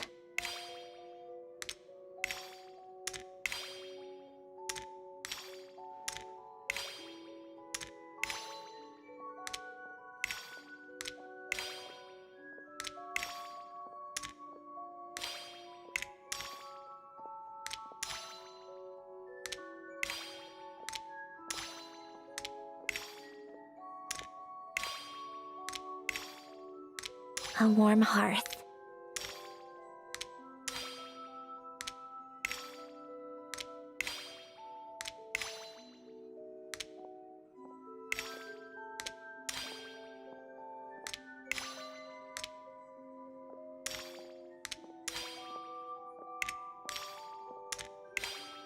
Old notes.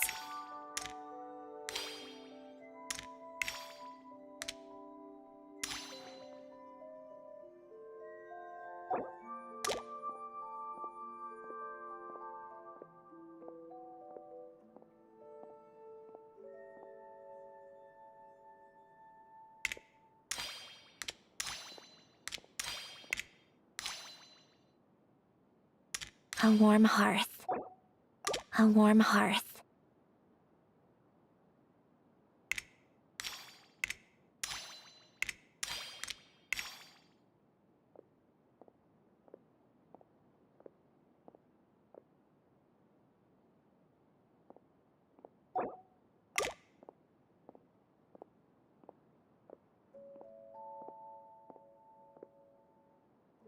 Old notes.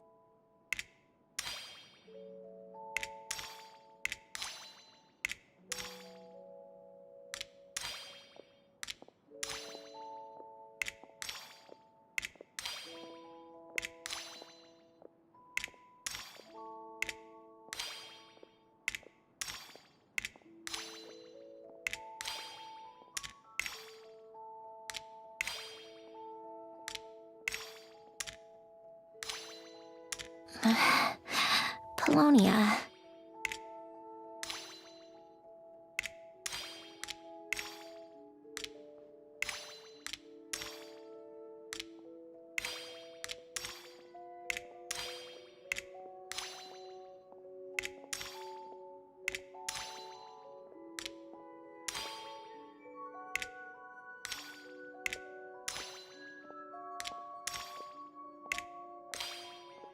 Coffee.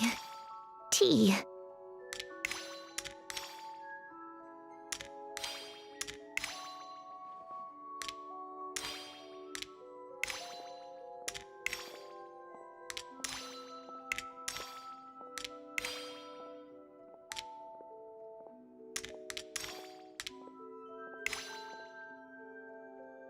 Old notes.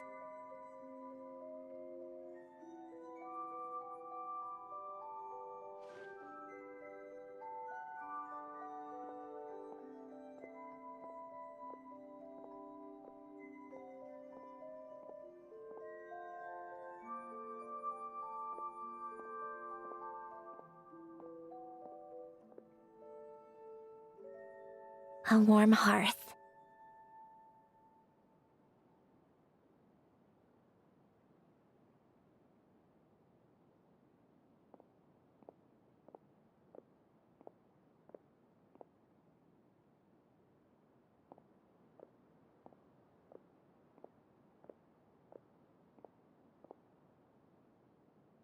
Old notes.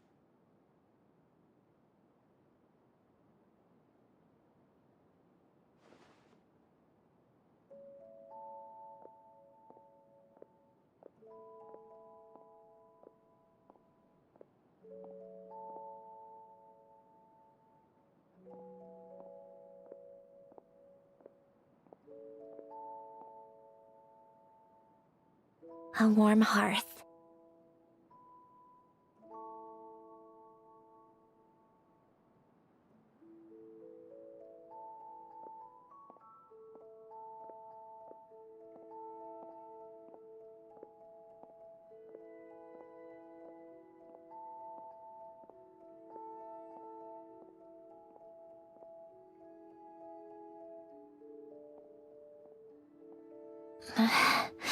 Polonia.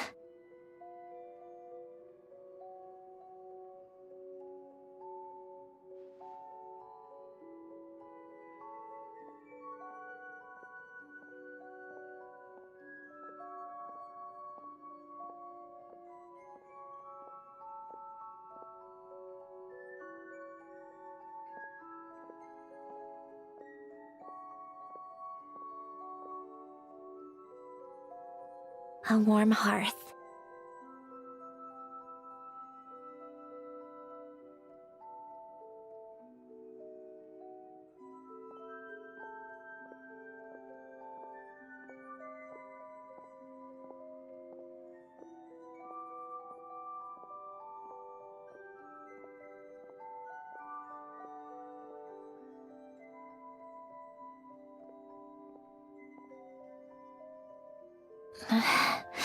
Polonia.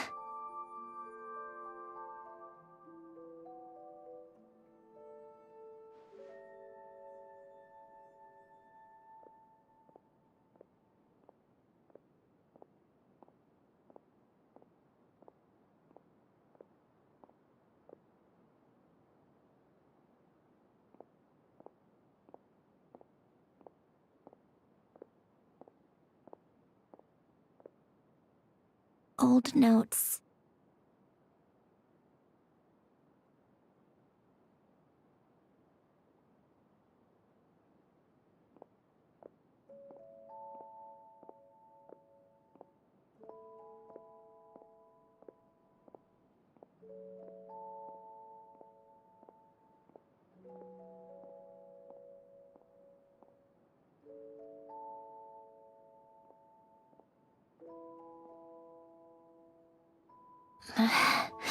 Polonia.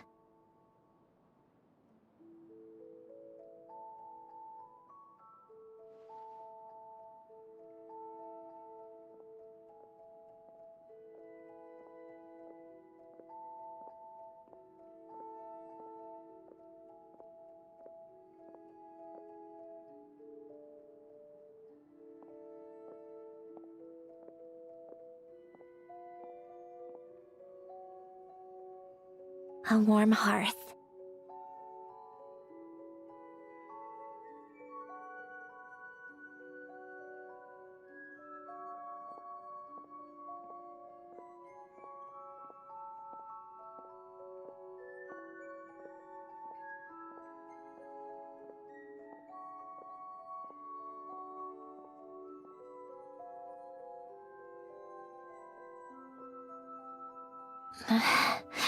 Polonia.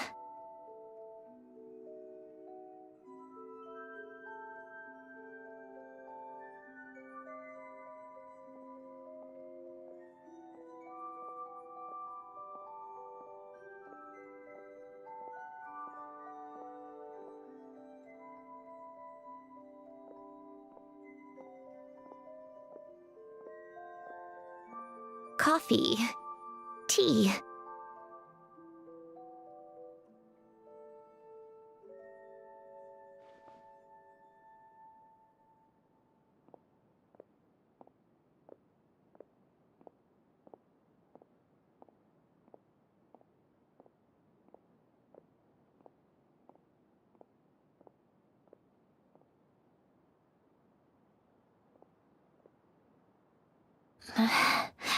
Polonia.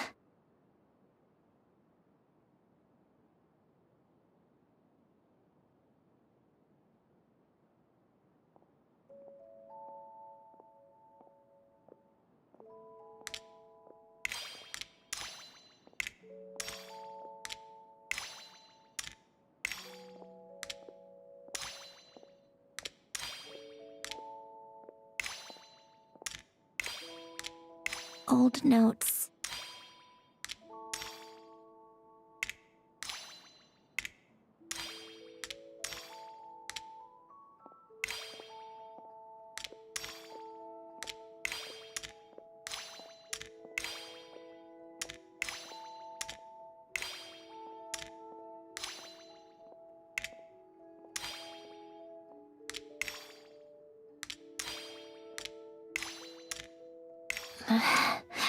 Polonia.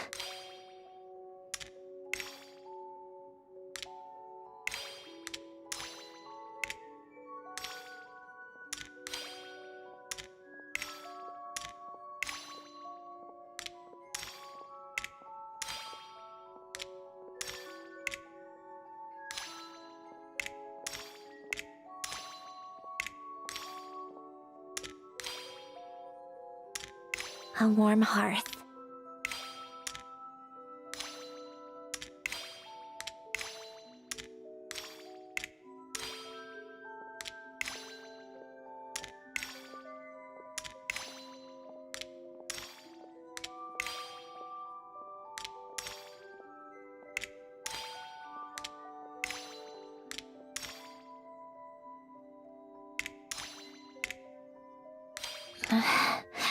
Polonia.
This was Elend's workbench.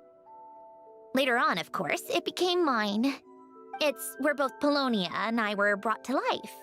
Before Elend was bedbound, this is where he would teach me about mechanics. I would sit and listen, chiming in with questions here and there. Later on, when he got too sick, I took over and would work on Polonia here. Wow! This house is filled with so many memories! It's so cozy and charming! You should have seen it in its prime, when people actually lived here. A lit fireplace, a steaming cup of coffee.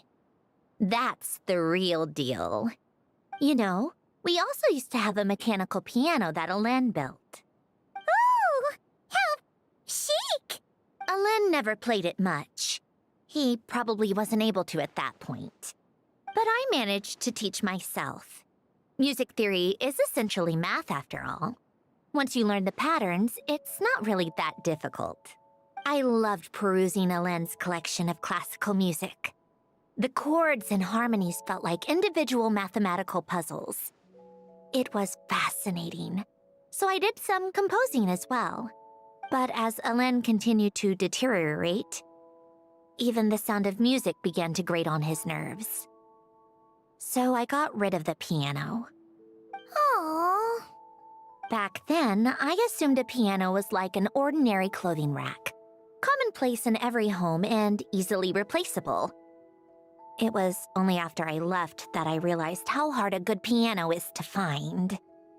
Enough about that. Elend's gift should be just in here. The only things undisturbed before I left were a few of his personal belongings.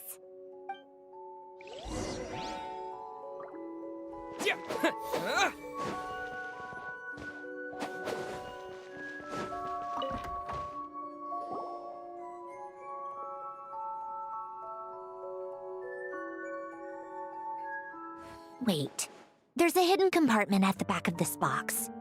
Looks like it's locked with some kind of gear mechanism. Knowing you, Elend, I'm guessing it goes like this, then like this? Got it. Am I a genius or what? Let's see here. A box? Well, you gonna open it?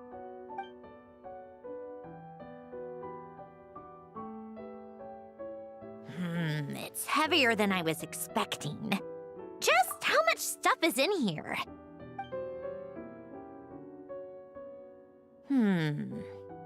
A letter? And a bunch of junk underneath it. None of it seems that important. Wait a second. This should be it. Oh, a cube? It's a multidimensional algorithmic core. Elend would use it to store information. Only Polonia and I have access. All right, I'll start looking into the core and the letter. Feel free to go through the rest of the stuff and see if there's anything useful.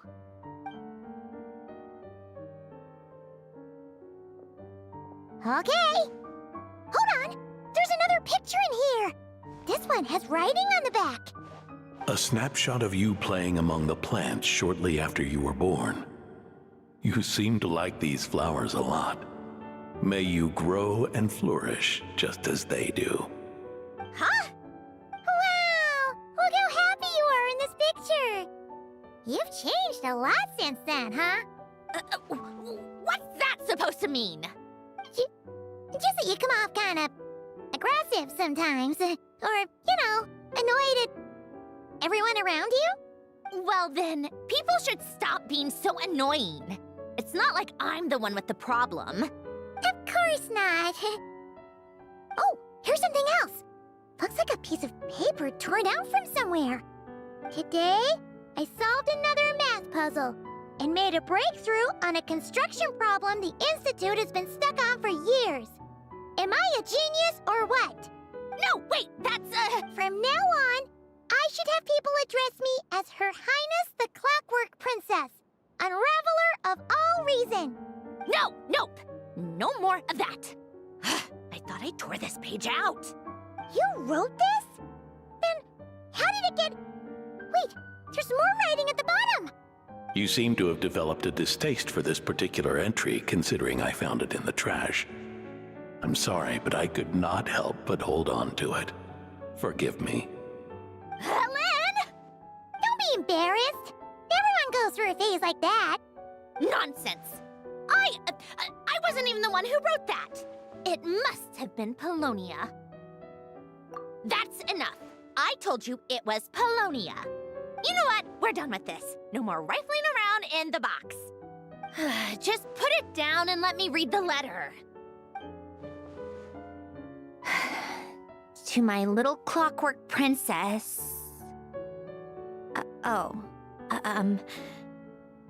Not another word. Got that? If you're reading this... You've most likely received the gift I left for you. I just hope you didn't stumble across all this while cleaning out my effects or something trivial like that. I once asked if there was something you wished for. Do you remember that? I wonder if time has changed your answer. Regardless, I have another gift. A formula that will allow you to come face to face with the anomaly inside of you. If you even still call her that. Why this gift? To understand that, allow me to wax poetic on the soul once again. I would ask you to stick with me until the end, but I know you will. You always have. I believe a person should be born twice over in their lifetime. First, there's the birth that grants us life. Then, the birth of the soul. It's a matter of transforming the life bestowed upon us into the life we choose for ourselves. And to do that, we must look inward. We must make a conscious choice to define the meaning of our life, instead of allowing the happenstance of our existence to pass us by. This is the process of recognizing the soul that lives within us. You are my proudest masterpiece. I told you that long ago. But to me, you have never been a creation or a machine. To me, you're just like the rest of us. You have a heart. In fact, some theories think of the human brain as nothing more than a machine, and thought the product of its computations. So you see, perhaps we're not so different after all. Your inner machinery is just far more advanced than most. No matter how one looks at it, the heart is a complex thing, a place where logic and reason collide with our emotions. Your computational capacity allowed you to become sentient and develop logical reasoning. But it also granted you something that, on the surface, might seem contradictory. Emotion. Emotions and logic often clash with each other, and those instances of discord can accumulate over time. That is the source of what you refer to as the anomalies within you. As you told me once, you've always known what you don't want, yet you've never wished for anything in particular. Similar to how a blind person can feel when a part of their body is in pain without being able to fully visualize its form, such is your relationship with your soul.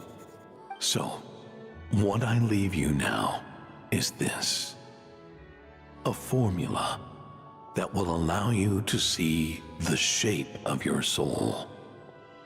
For if you want to protect your heart, you must first be able to recognize it within yourself. Of course. Whether you use it is entirely up to you. You are, and always have been, free to do as you wish. Regardless, whether by my formula or some other means. I trust you will know your heart one day. You always were a fast learner. And the smartest person I've ever known. Ellen. Oh. I'm fine. I've already figured out how this formula works. Let's get out of here and then we can use it. You made up your mind already? You're gonna do it? Why wouldn't I? Resolving the anomalies within my core is the reason I came here in the first place. No, I can do this on my own. But, do you want to watch? What do you mean? I already know what anomaly I need to resolve. Like Alen said, she's an amalgamation of all the times my logic algorithms have clashed with my emotions. And by resolve, you mean that literally? Or... Yes. But if you, let us in like that, wouldn't that mean letting us see a bunch of your, inner thoughts and secrets? If what Alen said is true, then I'm about to be... born anew. Or whatever. This is your chance to be lucky enough to witness it. Besides, you already read my whole diary. When it comes to keeping my innermost thoughts to myself, well, I think that ship has sailed. You're really sure about this? How many times do I have to say it? I finally let you in as... friends, and you want to question it. I'm not gonna offer a second time. Enough with the mushy stuff. Just follow me.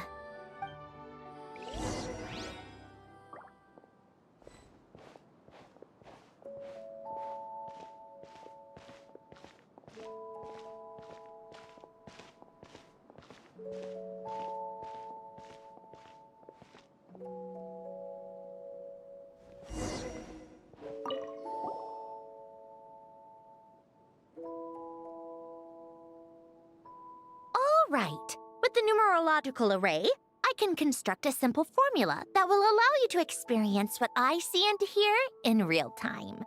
Oh, just like St. Lolly's scent-sharing technique. Been there, done that. Huh. Sounds like that shaman has some tricks up her sleeve. The arcane and the mathematical are both fundamental laws of this world. Being able to achieve a similar result through both isn't surprising. Anyway, let's get this show on the road. But no comments from the peanut gallery, okay? I know I offered, but I still don't want any interruptions.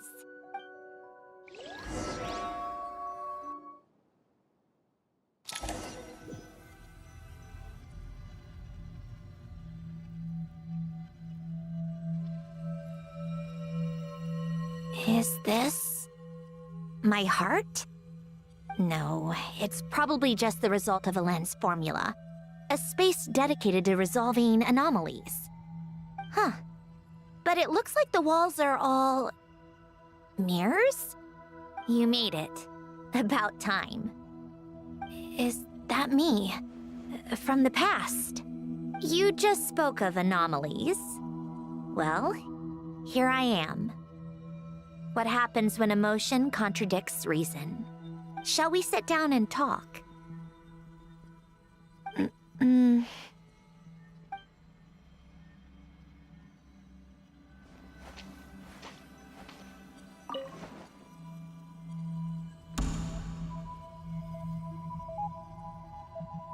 That should do it.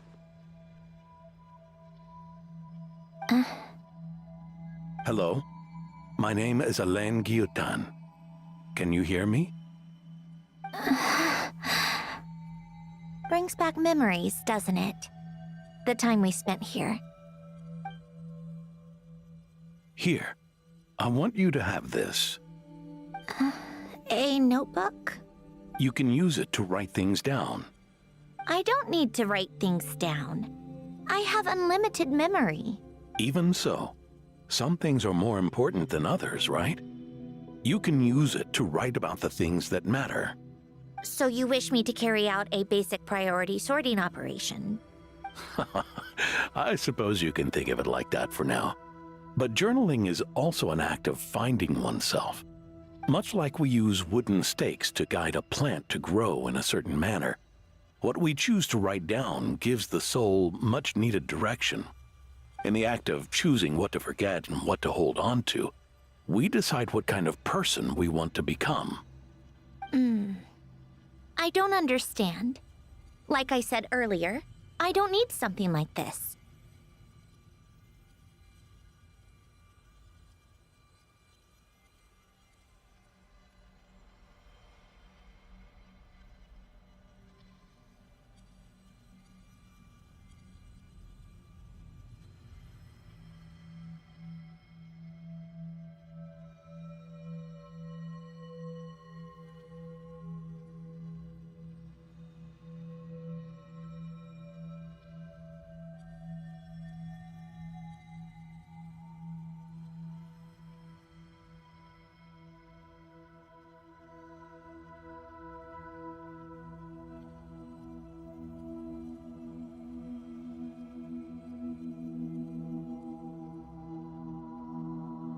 This is where we were born, where our life began. Mornings of tending to the garden, afternoons spent cleaning, reading, or studying, evenings of cozying up by the fire, listening to Alen share stories about his past. Alen. What is it? What are you drinking? Oh, this? It's coffee. It, makes me more productive. I want to try it. Oh, okay. Here. Bitter. Speaking of, why did you design me with senses? Taste, smell, touch. Well, I'm not quite sure. It just felt like the right thing to do. I suppose I hoped you might have a life of your own one day, and that you deserve to experience all life has to offer. Oh. Still bitter. But the smell is nice. I thought those peaceful days would go on forever. You know that's not possible. Maybe. But how was I supposed to know the end was just around the corner? That was just bad luck. Was it? Well, it certainly became a pattern, now didn't it?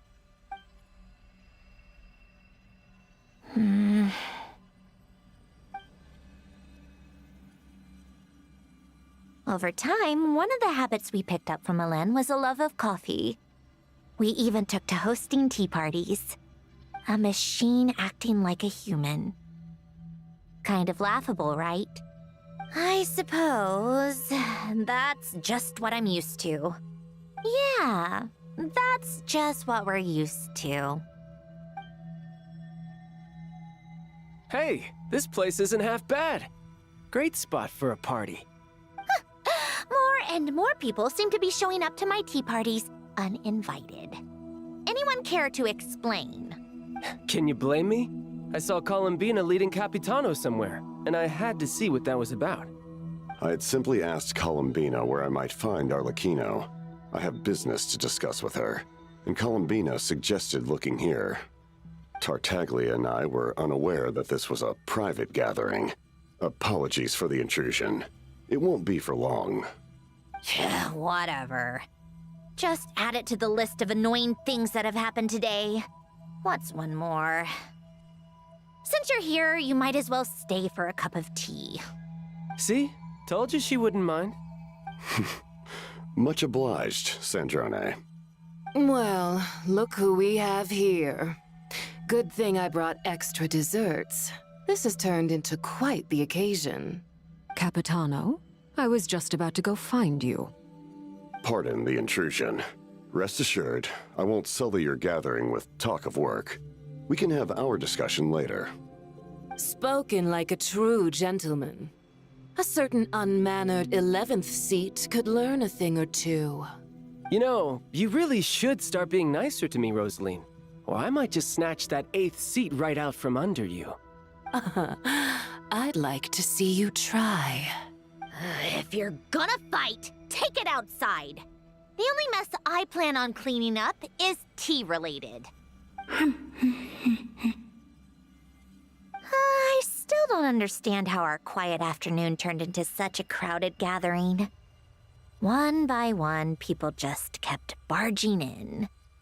And then, one by one, they left without a word. Yeah, pretty annoying, huh?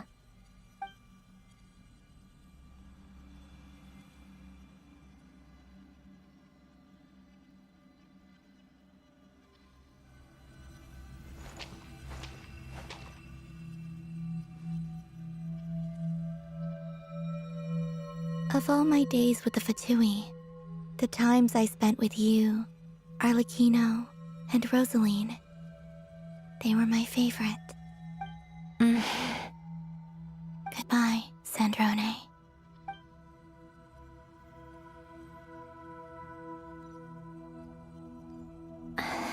Don't go, Columbina.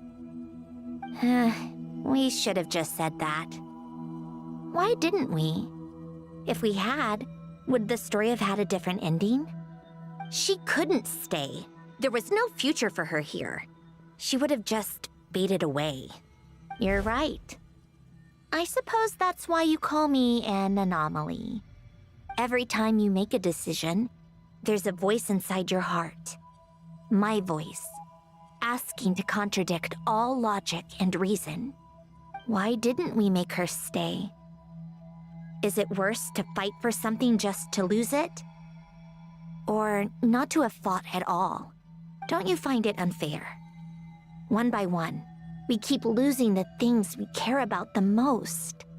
But in the end, whether I want to fight for something or cry over all we've lost, you just push it down and pretend not to hear.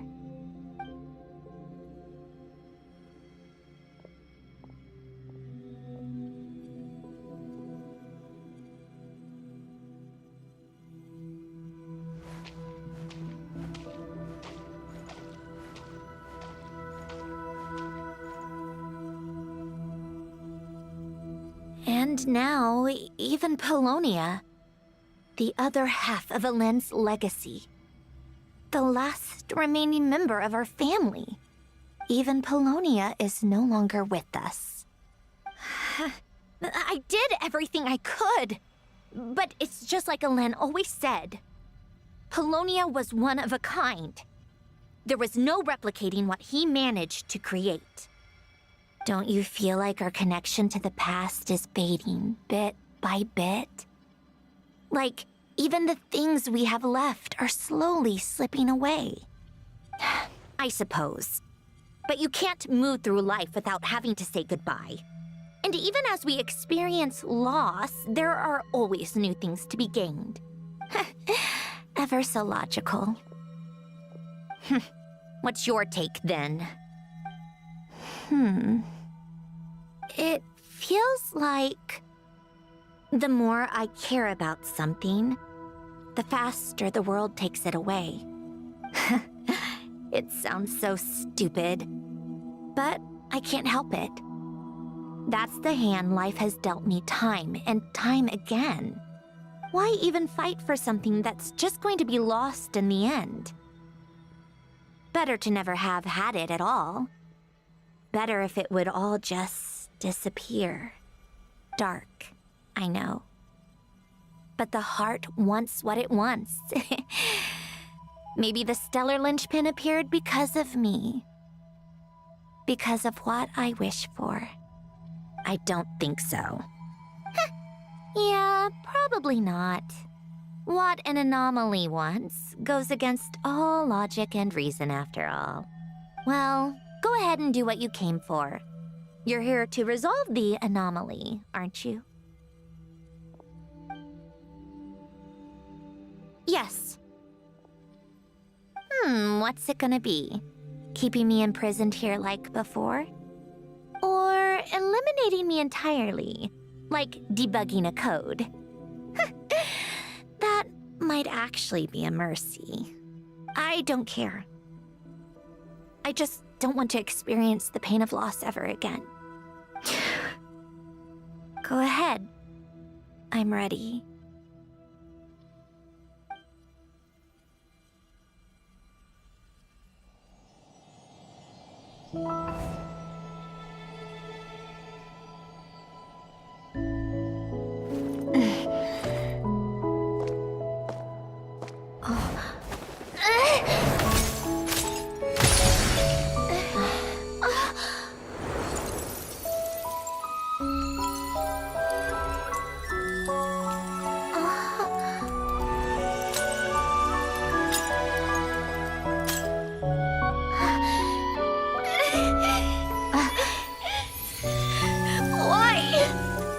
Why do we keep losing everything we care about? I know it hurts, but that's life. I wish... I know. I've always known. Because we've been one all along.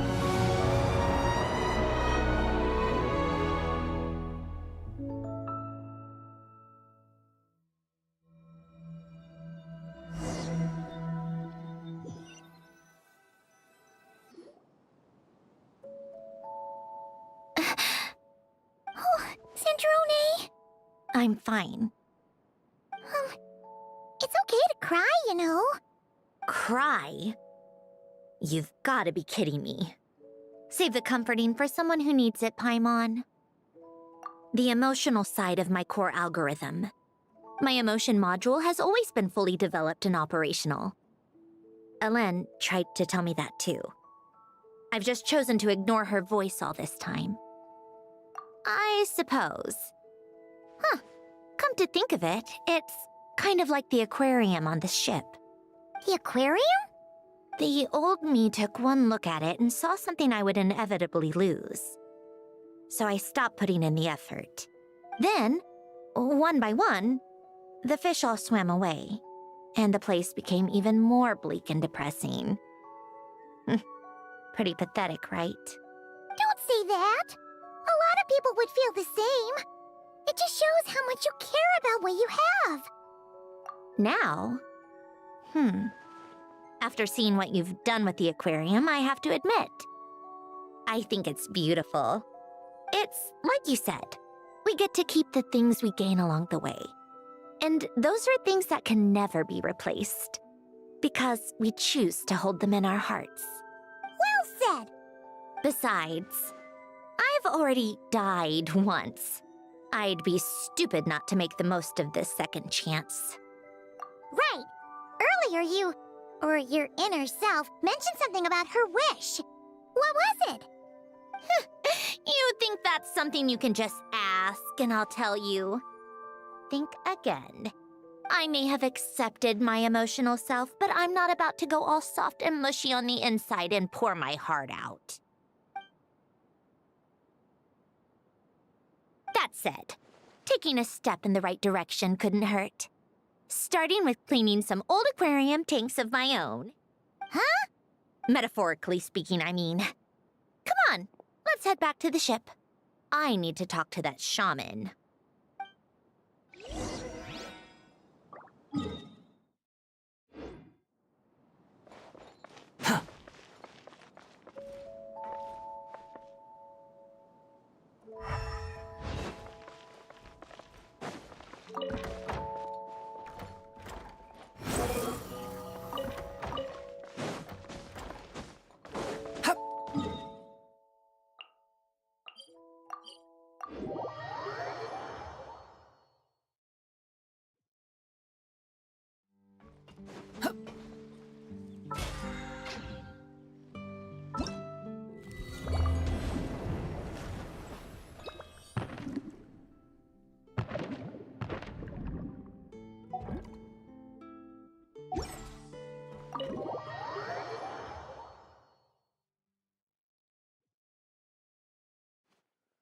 Huh? Resentful lost souls? You couldn't get comfortable sleeping near the Opera Epicles, right? Well, I bet that's why.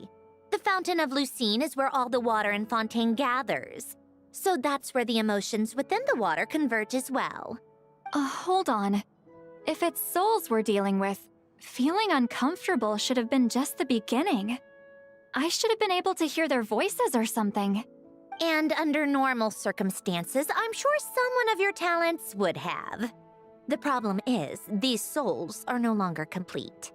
Remind me how they ended up like that again? You mentioned something about them being split apart? Yes, it's called soul severing. Renee of the Nartsitzenkreuz Ordo came up with it. After learning of Fontaine's impending doom, Renee thought if he could find a means for the soul to live on in perpetuity, it might ensure the world's salvation. Soul severing was the first step of his research. Unfortunately, his theory of the four orthants was imperfect at the time, and a failure along the way caused his physical form to dissipate. Jakob, another member of the Nartsitzenkreuz Ordo, sought to carry on Renee's legacy and restore his physical form. He even used some of the people who stood in his way as test subjects for his research. By severing their souls? Yes.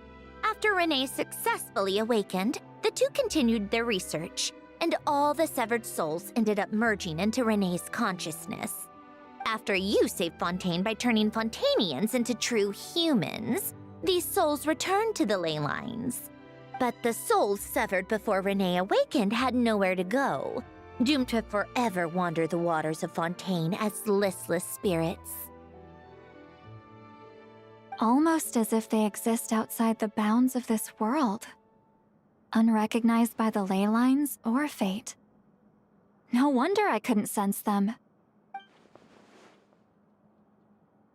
Not only that, but over time, they began to fuse with other entities. Their inner resentment lured in all sorts of evil beings, which corrupted and defiled them into nothing more than accumulations of filth. But the full transformation must have been recent. Otherwise, the Udex surely would have noticed. Wait, no, he must know already. That would explain the underwater Melazine patrols. No wonder I kept running into officers from the Marechaussee Phantom earlier.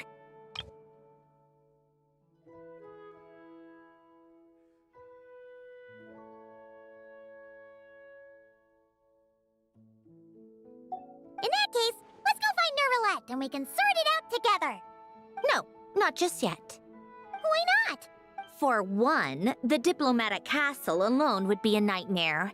Even though I haven't reported back to Snezhnaya yet, I'm not planning to leave the Fatui anytime soon. Besides, with me here, success is a done deal. Involving other people would just complicate things. All I need is for Miss Lolly to help pinpoint the location of this monstrosity. Think you can do it? With my eyes closed. This is what I do. I'm a lot better at it than manning a desk, at least.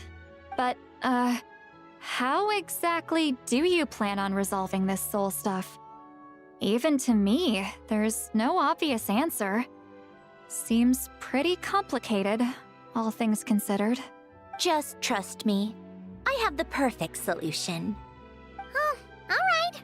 If you're that confident, we'll follow your lead. Why the sudden interest in helping Fontaine with this, Androne? You never knew Renee and the others, right? No, I didn't. And you're right. This problem has nothing to do with me. I wouldn't get within 10 feet of the Nartsitzenkreuz Ordo or its members. But in his later years, Elen told me he regretted not helping his best friend when he needed it the most. He also felt sorry towards Marianne for being too lost in his mechanical research to look after her properly. If he were still with us, I think he'd do the same. He might have a few choice words to say about it, but even after everything, he wouldn't leave his friend's mess for someone else to clean up. Friends shouldn't hold grudges or leave behind regrets. Fixing what happened between him and Renee was one of his greatest wishes. All I'm doing is fulfilling it in his stead. You know, you really do seem a little different now. You mean, everything that just happened wasn't for nothing. Why, thank you for pointing out the obvious, Paimon. Just washing off the grime of the past. Turns out, a lot can build up after being ignored for so long. What's this about aquarium tanks all of a sudden? They go off on some grand adventure and what? Now they have their own private code? Stupid. All right then, Seatlolly. Tracking this thing down is up to you. Huh? Oh, right. No problem. You got this, Granny Eatsley! Shh! You! Come with me to Hotel de Boer for a drink. Right now. Why? Because I said so! Miss Guillotin, I'll report back on the location tomorrow morning. Just need a drink or two first to bolster me up. Well, don't let me keep you. All right, you. Time to go. I've got scores that need settling. Huh?